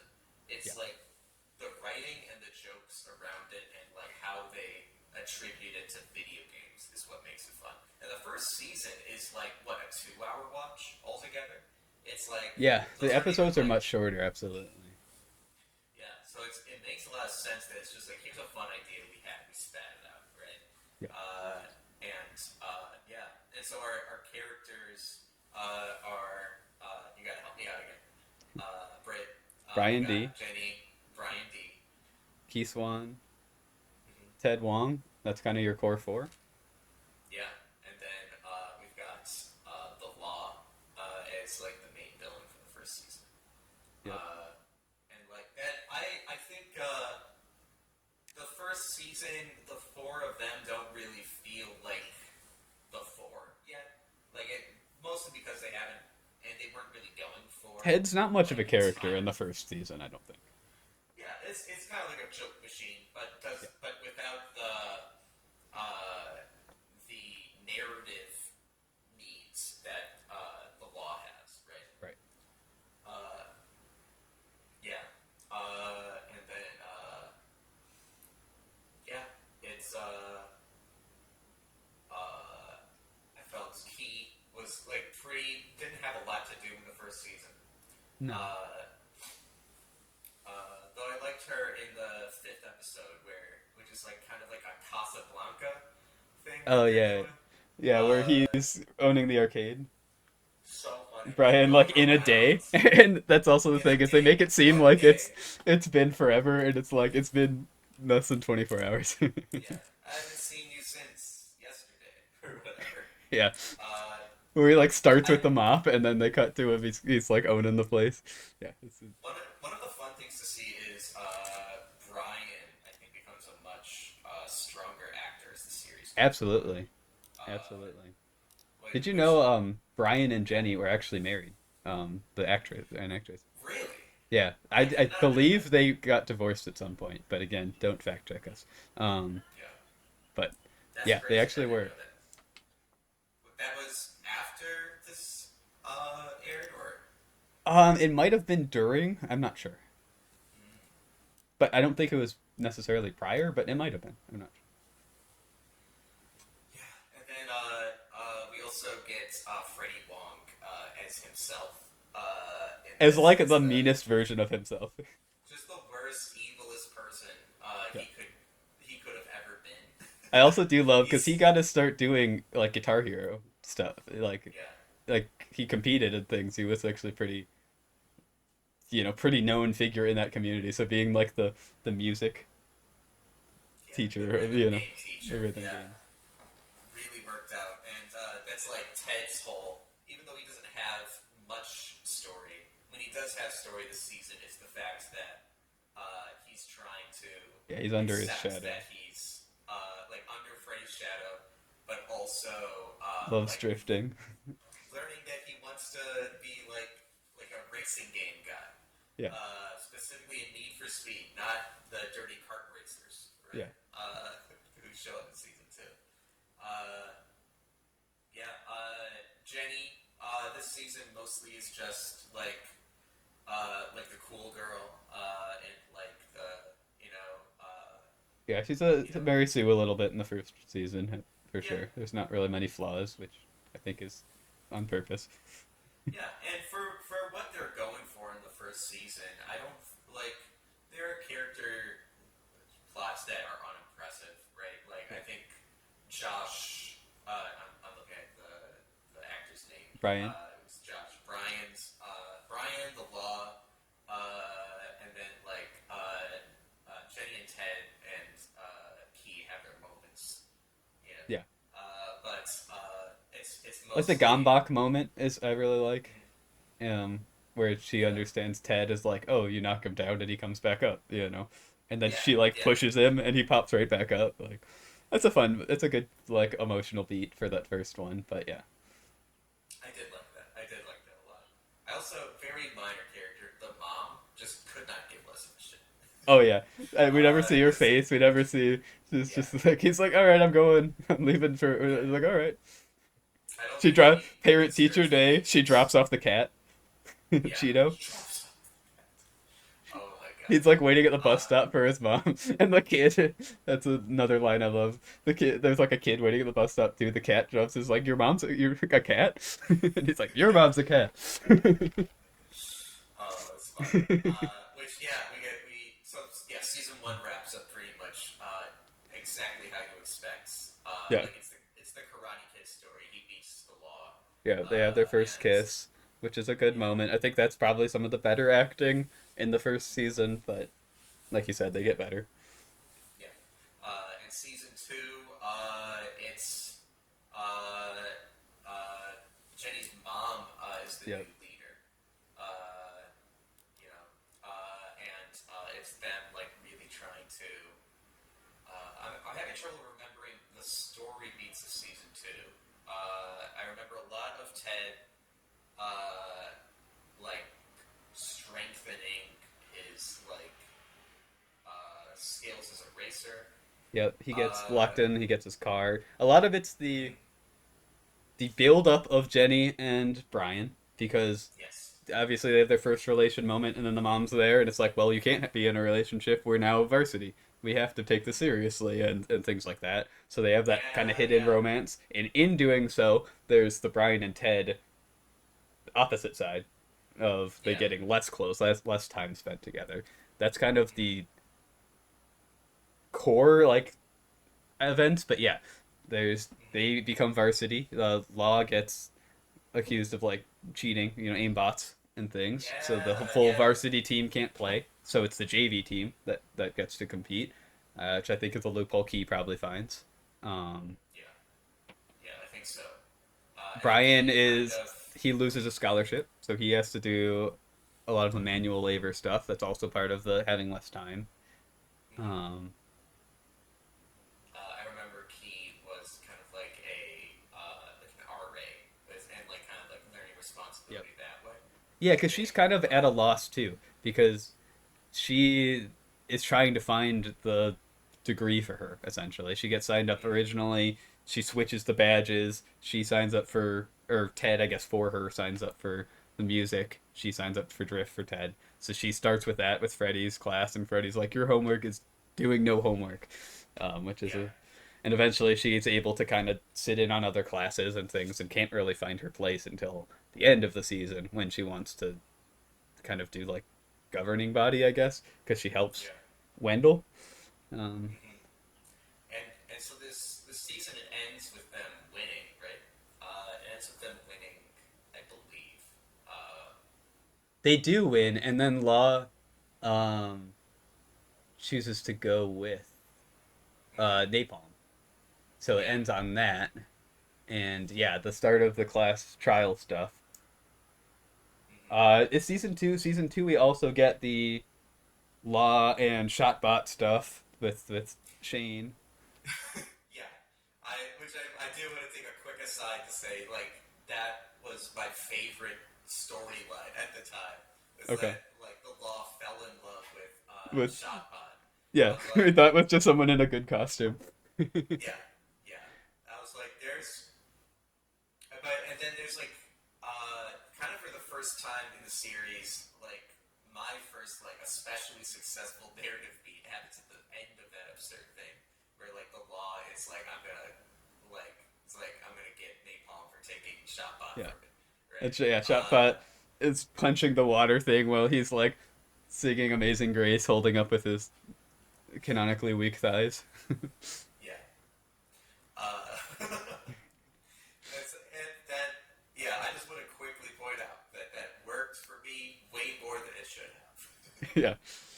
Way more. I was like, I can't believe that this is like some of my favorite stuff this season.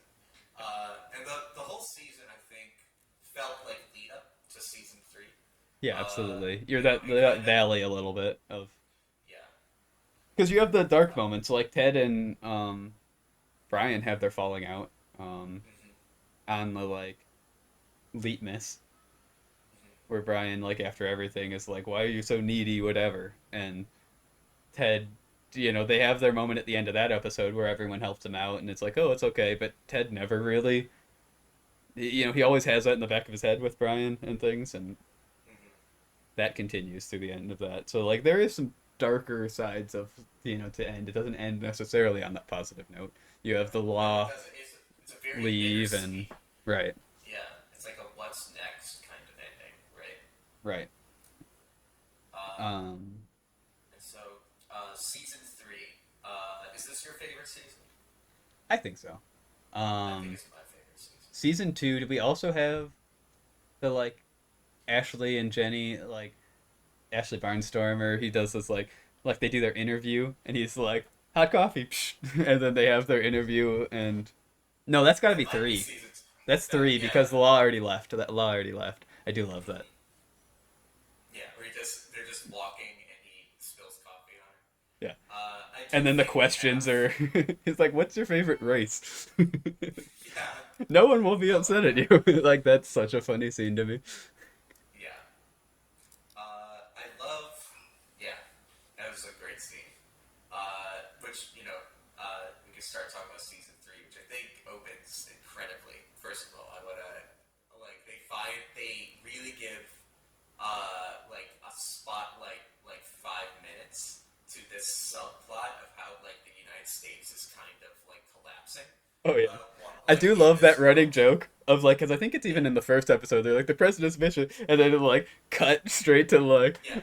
And it's like kill it's like epic kill 11 streak more minutes. Yeah. It's in just so. progress.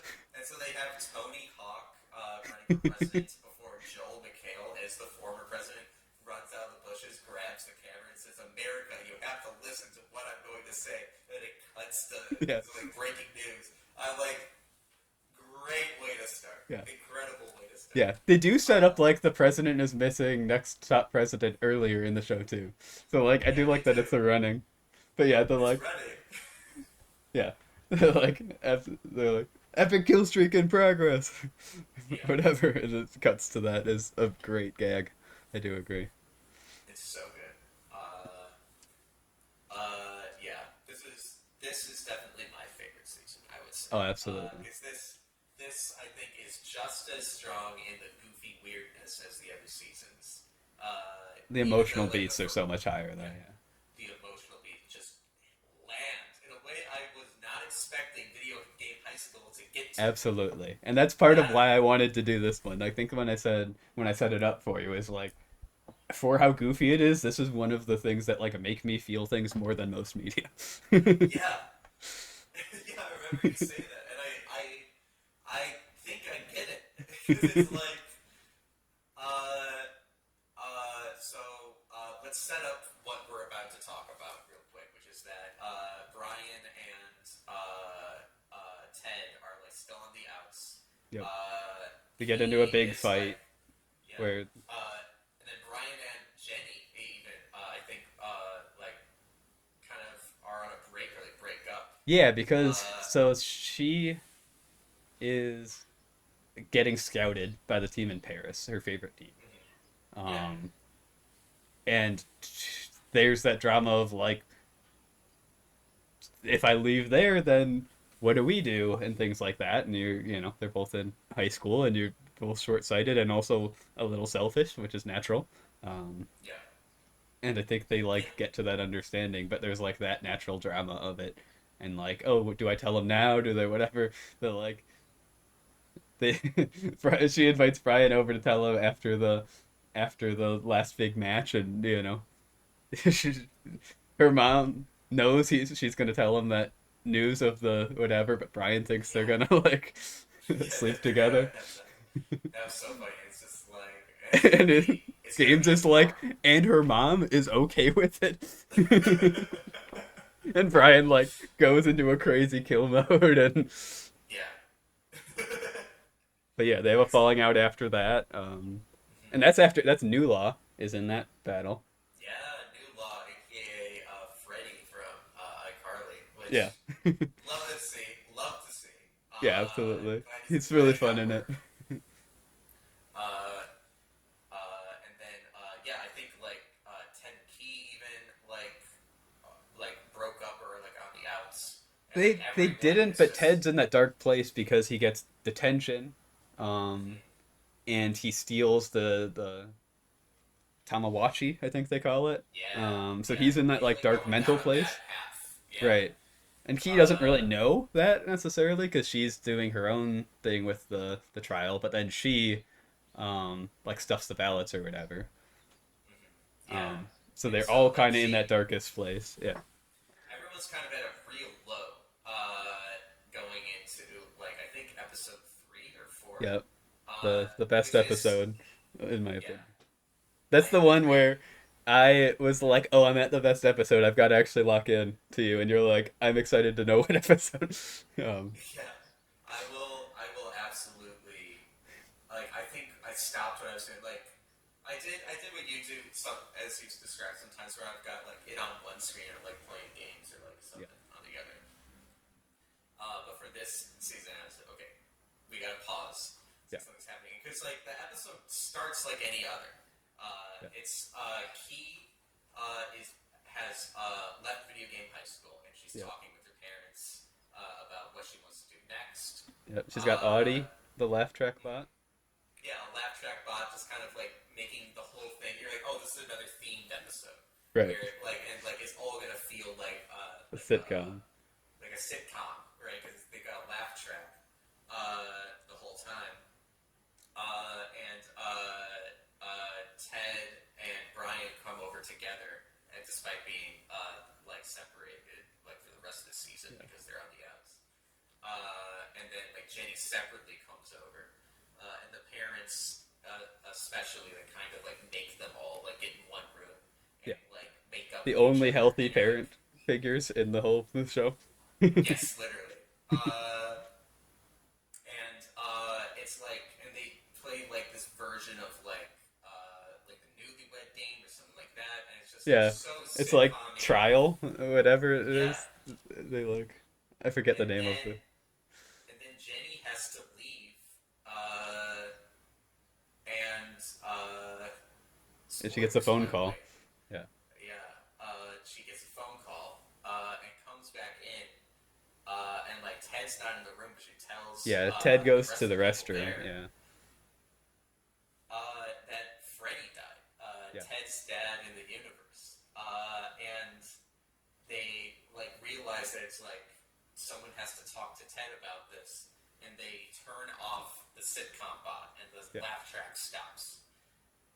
And the rest of the episode is this incredibly like vulnerable, real talk about like all these people trying to comfort Ted and like all the different ways they want him to heal.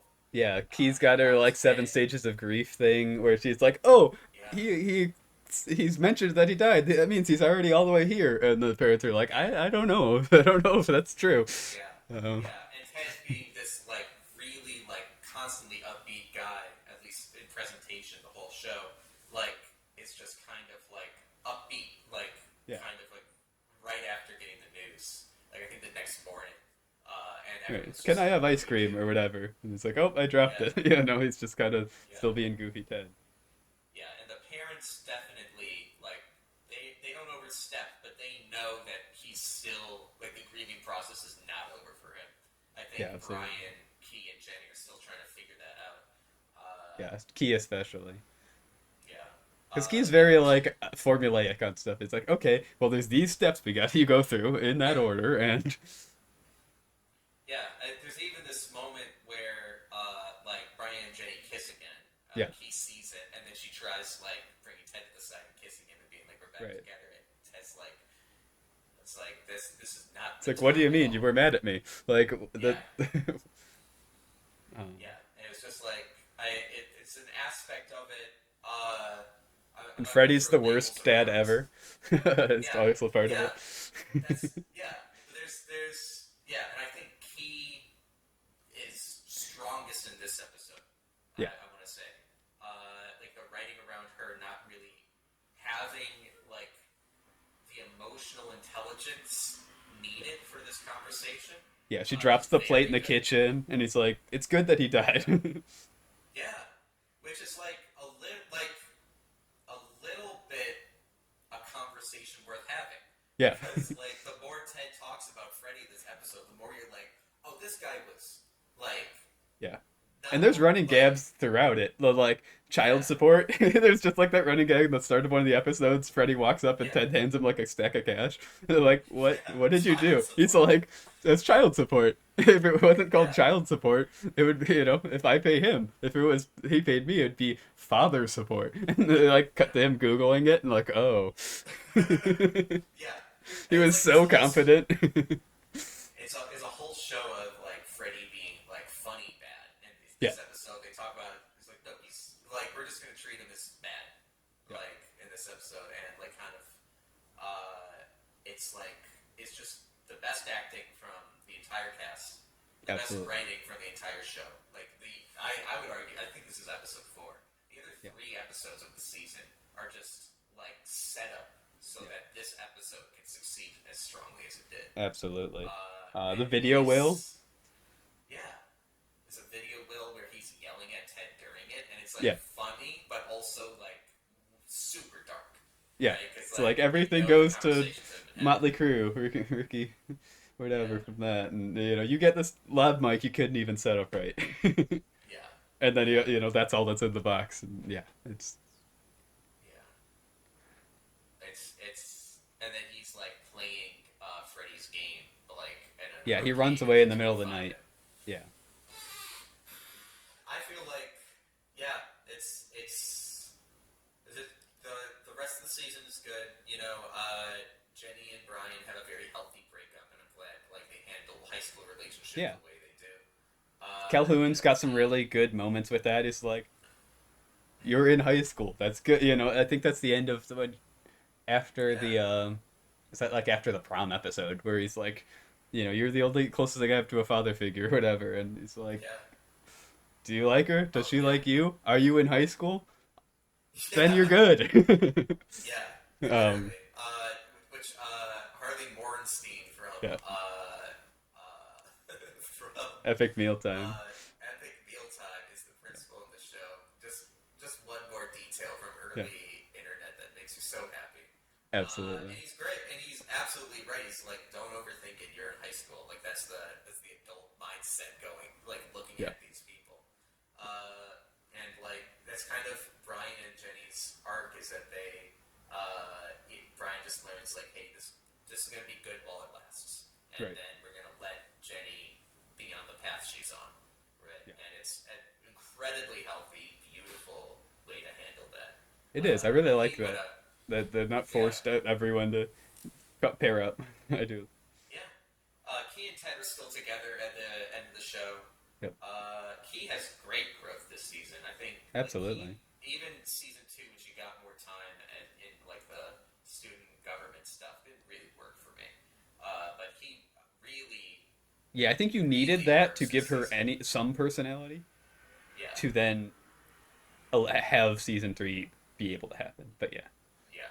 Because like he kind of like reaches like a middle ground on like this incredibly like rules minded, like everything has to be just so person, and then in the latter half is like like nothing matters. But at least has one episode where she's yeah, the just full nihilism, like goth key. nihilist, and then like kind of gets to like a middle ground, Yeah, with like a Wendell. much healthier. Yeah, Wendell, my least favorite character, who's just Fred, Yeah, just the most, just obnoxious, but whatever. Ends up being important to Key's growth here, yeah, and it's just kind of like doesn't like doesn't really give her the answer, but kind of pushes for her to be getting better in a way where like it encourages Key to try doing it for herself. right. You know, which is good. Not gonna crap on that character too much. No. Uh, Uh, and then we get in the last episode just like a giant video game fight where like all of video game high school is going against like everyone that all the pros. all the pros at the same time, and they win. And it's just like they save the school because these twin characters who were Yeah, rejected from video game high Ashley school and Shane because Barnstormer. yeah, they were going to turn it into a mall, Yeah, and then their mom tells them that they made a bad investment, and so they have to give the school back. yeah, classic super rich They, kids. I love the reveal of why he's called Shane Pizza. He's just like eating pizza and he's like, oh. Guess that. yeah, He goes up yeah, to Calhoun, Shane Pizza. Calhoun like yeah. whatever. Like when That's so good. I also just another itty bitty detail. Their last scene where the mom is like making them leave and like say sorry and stuff like that. They're screaming like no, no, in a way that it like just so funny. yeah, it's the Like it's perfect like spoiled rich kid like yeah, it's breakdown. like this is a toddler Yeah, in a like late teens body. It is so fucking funny. yeah. It's so funny. They sell it so strongly. And it's so funny their original rejection. He's like, originally I just said no because this is a high school and you're like 10. But now you Yeah, can't because you're just horrible people. yeah, yeah. Oh my god. So such a good season overall. Yeah. That Like moment in the laundromat where Ted's like, "Why am I sad?" and Brian, that like delivery of it's like, "Because it's your dad." Like that is the line yeah, that like gets me every time. yeah. Because it's like and then to follow it up with it's crazy that he didn't feel this way about you or something like that. Yeah. It's like yeah. It's like Ted is the one emotionally reacting correctly. Right. Freddie was the one that was distant and like uncaring, and like Right. Ted in his own like positive way felt the same way about Freddie for a while, and But like kind of like that's the those fears scene. were for the dad he didn't have, Yeah, as absolutely. like rather than for Freddie, and it's just like Absolutely. so Yeah, good. that's the line that always gets me, and that's like where you said he gets better as an actor. Like that's the scene there. It's like absolutely the season Yeah. one him doesn't deliver that line that way. Yes, absolutely. Absolutely. I don't know if audio is coming through on this mic, but I've got this guy going around my neighborhood with a big megaphone and a truck. All right. So if anyone hears that, that's just a Okay. regular around these parts. Eagle, Uh, eagle eared. What Eagle would ear. be? What eagles have good eyes? Do they even have good eyes? I don't know. What animal has good ears? Uh, Rabbit eared. Rabbit-eared. Rabbit Yeah. eared listeners. For the rabbit-eared listeners, if you hear someone muffled talking over a megaphone, that's probably my neighbor. Right. uh, Great suggestion for a show. Great Yeah, suggestion I for a think show. it concludes well. Like they kind of set up they could have sequel Mm-hmm. of like a college sort of time. I know they've talked about if they ever were to do a sequel, I think they would do it animated. Mm, I like that. Um, That works. and I don't think they'd. I think it'd be like the next generation, from what I've heard. I think they should. I think that there's enough that has changed about video games where able to Right. see what it looks like. Yeah, I think another generation's worth. I think could be an interesting take on it. I don't. I'm fine with the conclusion of them. I don't know if I necessarily was at the time. Like I'm sure right away I could would have been like, no, give me more. I want. What do you mean? It ended, but just like I guess Calhoun says with the high school, the arc Brian goes on of accepting it. I think I went on in growth as well of just like, no, that is a satisfying conclusion. Like, um, I don't Yeah, need the it's good. college. What happened to them in college? Are they you know in Oh, a long definitely distance? not. Whatever. Like, no, I don't need that. It's Yeah, um, I think it was very, very good, especially towards the end. yeah. It It was has been fun, any better than it has any right to be. Absolutely. definitely. That third season is like as good as like a television episode like can be. Like it's there's no difference between like how like that one episode at Key's house made me feel, and like any like kind of like sensitive, like I don't know, like euphoria, like I don't know what other like teenage like well written thing. I think that's better than euphoria, but I think so too. But I think part of it is in the same way we liked House for playing with genre is they play with genre in that they started out with setting it up being like the sitcom, yeah, and yeah, in exactly, universe they are like, this isn't right. Why do we have this going on? yeah. So I think There's playing with that genre makes it hit almost harder. I don't know. I definitely think there's a common theme between this show and House in a weird way, where there's kind of a absurdity, first of all, to both of these, and like works way more than you think it would. I guess is the other Yeah, thing. Uh, yeah. Good homework for the first. What do we call this? absolutely. So what's our grades? I guess you gave your grade first for the other one, so I can give first. I don't think I could give this one below an A personally. I don't know if I could give it an A plus just because I feel like that has to be a special tier, and the only thing that would carry it into the A plus would be pure nostalgia of watching it at that right time as well. Yeah. But it's in that range. It's between A and A plus for me. I think that this one pretty comfortably sits like within B for me. Yeah, that's Uh, fair. Like I said, I have we that. It hit me right at the right time too. Yeah, of course, of course. I think I would say it's like the first season is the comedy's the best in the first season, I think. Yeah. But there's also like they try to get like serious narrative beats that just Yeah. really miss. Like where Yeah, it that's fair. I'm teams. probably grading it on its highs more than its Yeah. lows, for sure. Well, I'm just saying, like, and like that's what I'm gonna take away from this, right? But there are the first season is like Yeah, the first season leans is a on solid B. the Absolutely. yeah, it leans on the genres more than it like embraces or pokes fun at them at Yeah, times, like when it needs to get Yeah, it's the more arc. referential. It's like, hey, remember Yeah, this thing? Yeah, no.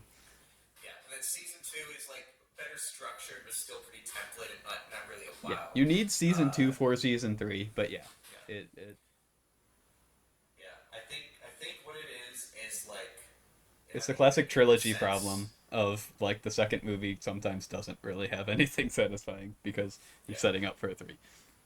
I think it's like B minus, uh, B, and then like 90, like a low A Okay. for me on that last one, and so it breaks down to a B. I guess that's what I would say. Okay. So Uh, if we're averaging our grades out, we're in the B plus A minus range, okay, right?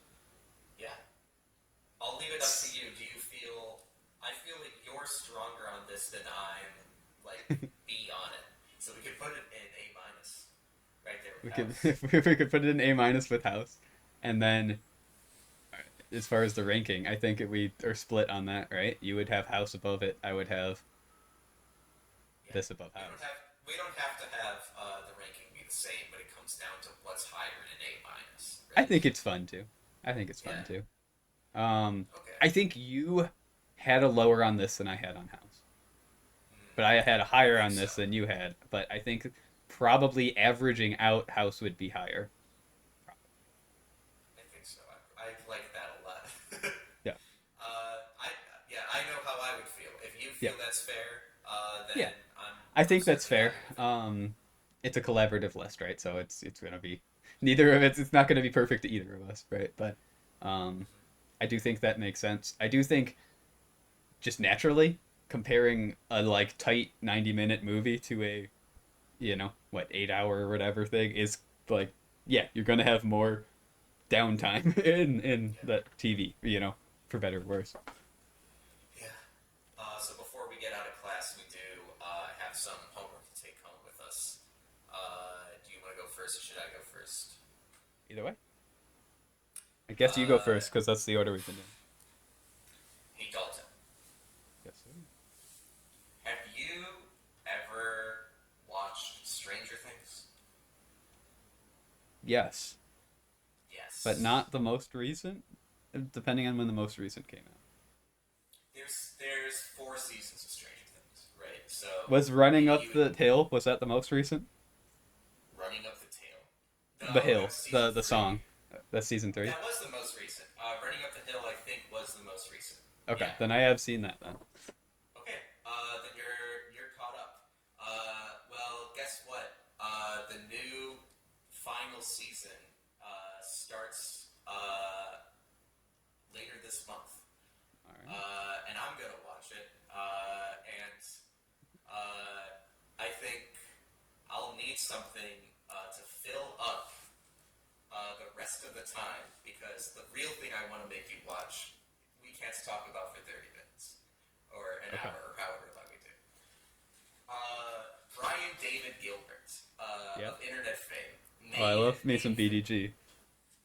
made a video called Stranger Sings, where you play the video and it's an audio track and you mute the first episode of the first season of Stranger Things, and it recontextualizes it to be about a boy band fighting a monster that I think is called the Jazz Man. I love it. And it's I this one is just something that needs to be out there. Like, more people need to watch this, and even if that is just me making you watch it and going up by one view, it is worth it. This is one Absolutely. of the best things that has ever happened on the internet, and it's tied to a pretty famous guy. Yeah.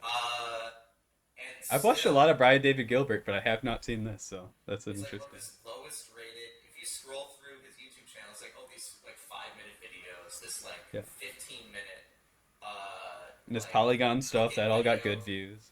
Yeah, and then way long ago was this like 1 hour thing where you're just like, what is this? And it's like the thumbnail almost like gives like, oh, it's an episode of a podcast or something, Okay. and it's this. Oh my god. Oh So I my think god. let's give out 3 grades based on this. Grade for Stranger Things, grade for Stranger Things as a whole, grade for Stranger Things new season. I think so. And the whole season isn't going to drop later this month either, right? Okay. They are doing it obnoxious because it's Netflix's biggest show, besides some of their bigger shows. Is he doing like the first Uh, half drop? they're doing first half, most of the second half, and then they're releasing the final episode as its own movie. Okay. But So I'm not invested enough in Stranger Things to, be like, oh, and then in December we're going to talk about this, and then in January we're going to talk, no. and maybe like a 5 minute like in the intro I'll talk about like, hey, that ended up being pretty good or something like that. But I think we can still give out 3 grades. Season yeah, 4 or 5, whatever it is, as wherever we're recording, slash whatever yeah, we've watched to. Stranger Things as a whole, because I think there's some interesting talk about the show as a whole, and then yes, Stranger definitely. Things. I think three I think so. grades, because I don't think it's going to be fair to grade Stranger Things homework based on Stranger Things as well. Like Yeah, I think it's going to yeah. have to break up. So yeah. We're gonna have to break it up. Every podcast is gonna talk about Stranger Things, but we are gonna be the guys who talk about the best thing to come out of Stranger Things, which is Brian David Gilbert's Stranger Things. I love It's it. 1 hour, and so we can't. We either talk about it for as long as the episode is, or I had to throw a little something extra on top. We make our So, own Stranger Things sequel. oh my god, in a heartbeat, I'm not in a nearly as heartbeat. talented as Brian David Gilbert to Yeah. make that Hey, happen. if we ever set up a Patreon, that's our 100K goal. Okay. Is We'll get we Brian try David to be Gilbert as good on at for writing. an episode. He would do it. He would do it He easily. probably would. I love that he's getting his like time to shine too now. It was like actually he's the fact checker, and then even official Pokemon. He's like hosts a quiz show on that. He was at Yeah. Worlds. I'm so happy for him because I liked him back in the days where it was just like weird 4 minute like Yeah, and his videos. Polygon videos I loved too back in when he was. Oh yeah. Oh, such a. I thought about going the other direction and just having us binge all these different Brian David Gilbert stuff and just talk about him as a creator, but that felt pretty parasocial. So we're Yeah. gonna talk about Stranger Things instead. Stranger Things instead. Perfect. So yeah, that's needed graded, needed completed and on our desk month from now. And how about you? All right, so last time I gave you a pure nostalgic watch. This time is something that both is a nostalgic property for me. That is now also something that in the last, I'd say, 3 years I've gotten really into, is competitive Pokemon. Oh, okay. So I've got my spectator passes. I've gone to the last 2 worlds in Honolulu and in Anaheim. So I'm going to give some assignments for you from the most recent worlds. So my big Okay. 2 ones that I like is the VGC, the video game itself. So that's doubles, battles, and Pokemon Unite. Pokemon Unite's actually what kind of got me into watching competitive. That's kind of their like League of Legends sort of uh, team Okay. based. So those are the two. I'm gonna have you watch the day 3, so Championship Sunday, and extra credit for those to catch me in the crowd because there's at least twice there's an interview happening where I'm right behind it. Um, but I'd say if you want to, because I think it's like a 10-hour video for the day, you can skip through some in the middle. You can Pokemon Go, TCG. I'm less interested in, and there's also for TCG and VG. There's age divisions, so you get all 3 of them. So I'm fine with you skipping through those as you want. I'm happy to talk about all of them. And then additionally, I have 2 of my favorite ones I was at Worlds. One being for VGC, where it was the Wolfie, my favorite. Which there's some whatever with him that I don't need to get into now. Um, but his on the big stage, that was a really fun one. And then my favorite Unite team, Luminosity Gaming, they're my favorite set of theirs on the stage as well. So two Okay. day 2 ones, and then day 3 watch as much as you want, but especially VGC and Unite. And Uh, I've had a blast with it. I've pretty much got into competitive, watching competitive. I mean, I've watched Wolfie videos on YouTube for a while, but I never really watched like regionals or things like that. But when Unite came out, when the mobile release happened, I started playing it with friends, um, and started getting in watching some of the competitive with that. So I've pretty much for every Worlds Unite's been, I've been following it. You know, I watched the Worlds as it happened, got more into VGC especially. You know, I watched pretty much just Unite that first one. Then the first and second actually. There's been four Worlds with Unite. Um, Luminosity won the first two for Unite. Um, Year three, I was there and watched a lot more of VGC, just even there. And then I was like, I really liked that. Let me fully commit the last year to watching both, and I've watched watch all the regionals and things like that for that year, and I'm gonna do that this year as well. Hopefully, be there in San Francisco. Maybe you'll fall in love and you'll be there too. But um, yeah, maybe. I'm so ready. I I'm have a so lot of ready. nostalgia for Pokemon. You know, grew up on it obviously, but competitive was not something I really I was pretty casual with it. You know, if anything, like I'd watch content would be like Nuzlocke and things like that. So competitive's newer to me, but I've been having a blast with it. Wow. Yeah, I now this isn't competitive Pokemon in the sense where it's like battles, is it? It is. Or VGC is it? is double battles, and Oh, Unite okay. is like I said, it's like the It's a um League of Legends MOBA yeah kind of thing. MOBA style, but it's where League of Legends there's no like time limit. It's Unite. It's a 10-minute clock. Okay, gotcha. All right. I love it. I love it. Pokemon's so fun. It is, Uh, and it's there's a lot more to it than you realize, especially to like in game you play single battles. And single battles is kind of checkers to double battles chess. yeah, interesting. So the official format being double battles plus there's restricteds and things like that to it to have it be a little more complicated. But there's so much Yeah, strategy that goes to it. That yeah. I just it's fun. remember friends. Like anytime I would battle someone, like just with whatever team I had when I that I beat the Elite Four with, Right. I would just be like, oh, like you and I both beat the Elite Four, but you're like a lot better than I am at this game. And I'm like, I just stopped like asking people to like, oh, let me fight your Pokemon team because I was just so bad, Yeah. like at like creating a well structured team. I think, That's how I played uh, the games as well for a long time. And I then late high school, I probably did some like X and Y era. I did some on Pokemon Showdown, so that's like a browser based. Um, Rather than in game, you can like just build out the Pokemon in that directly, so you don't have to like actually train them up. I did some like ladder for like OU UU doubles, but I always had just like goofy teams. Like I wouldn't excuse me. Uh, I wouldn't do like the best possible team. I'd have like gimmicky teams. So like mhm, a team I really loved to run was it was pretty. I mean, I really only had one mode. A lot of times you want to actually build multiple modes, but I wasn't good enough. I had one mode which was Spinda and Arcanine, and oh sure, I would swap the ability of Spinda contrary onto Arcanine, and then just my strategy was overheat and close combat. So instead of dropping their stats, they raised your stats with contrary.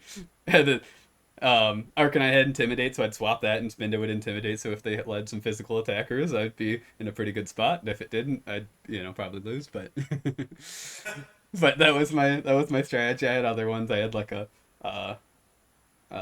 sniper Kingdra with a dry skin Toxicroak, where you just try to crit them with Surf over and over, but heal your side because Toxicroak would heal with dry skin, things like that. But they were all kind of gimmicky teams, so I never really like legit played. yeah, yeah, interesting. I This is something like that would absolutely feed the child in me. Is to be like, oh yeah, like we're gonna look at Pokemon at its very best. Absolutely. So eager to do it. All right. And look for me in the crowd. There's at least twice that there's an interview that is right in front of me.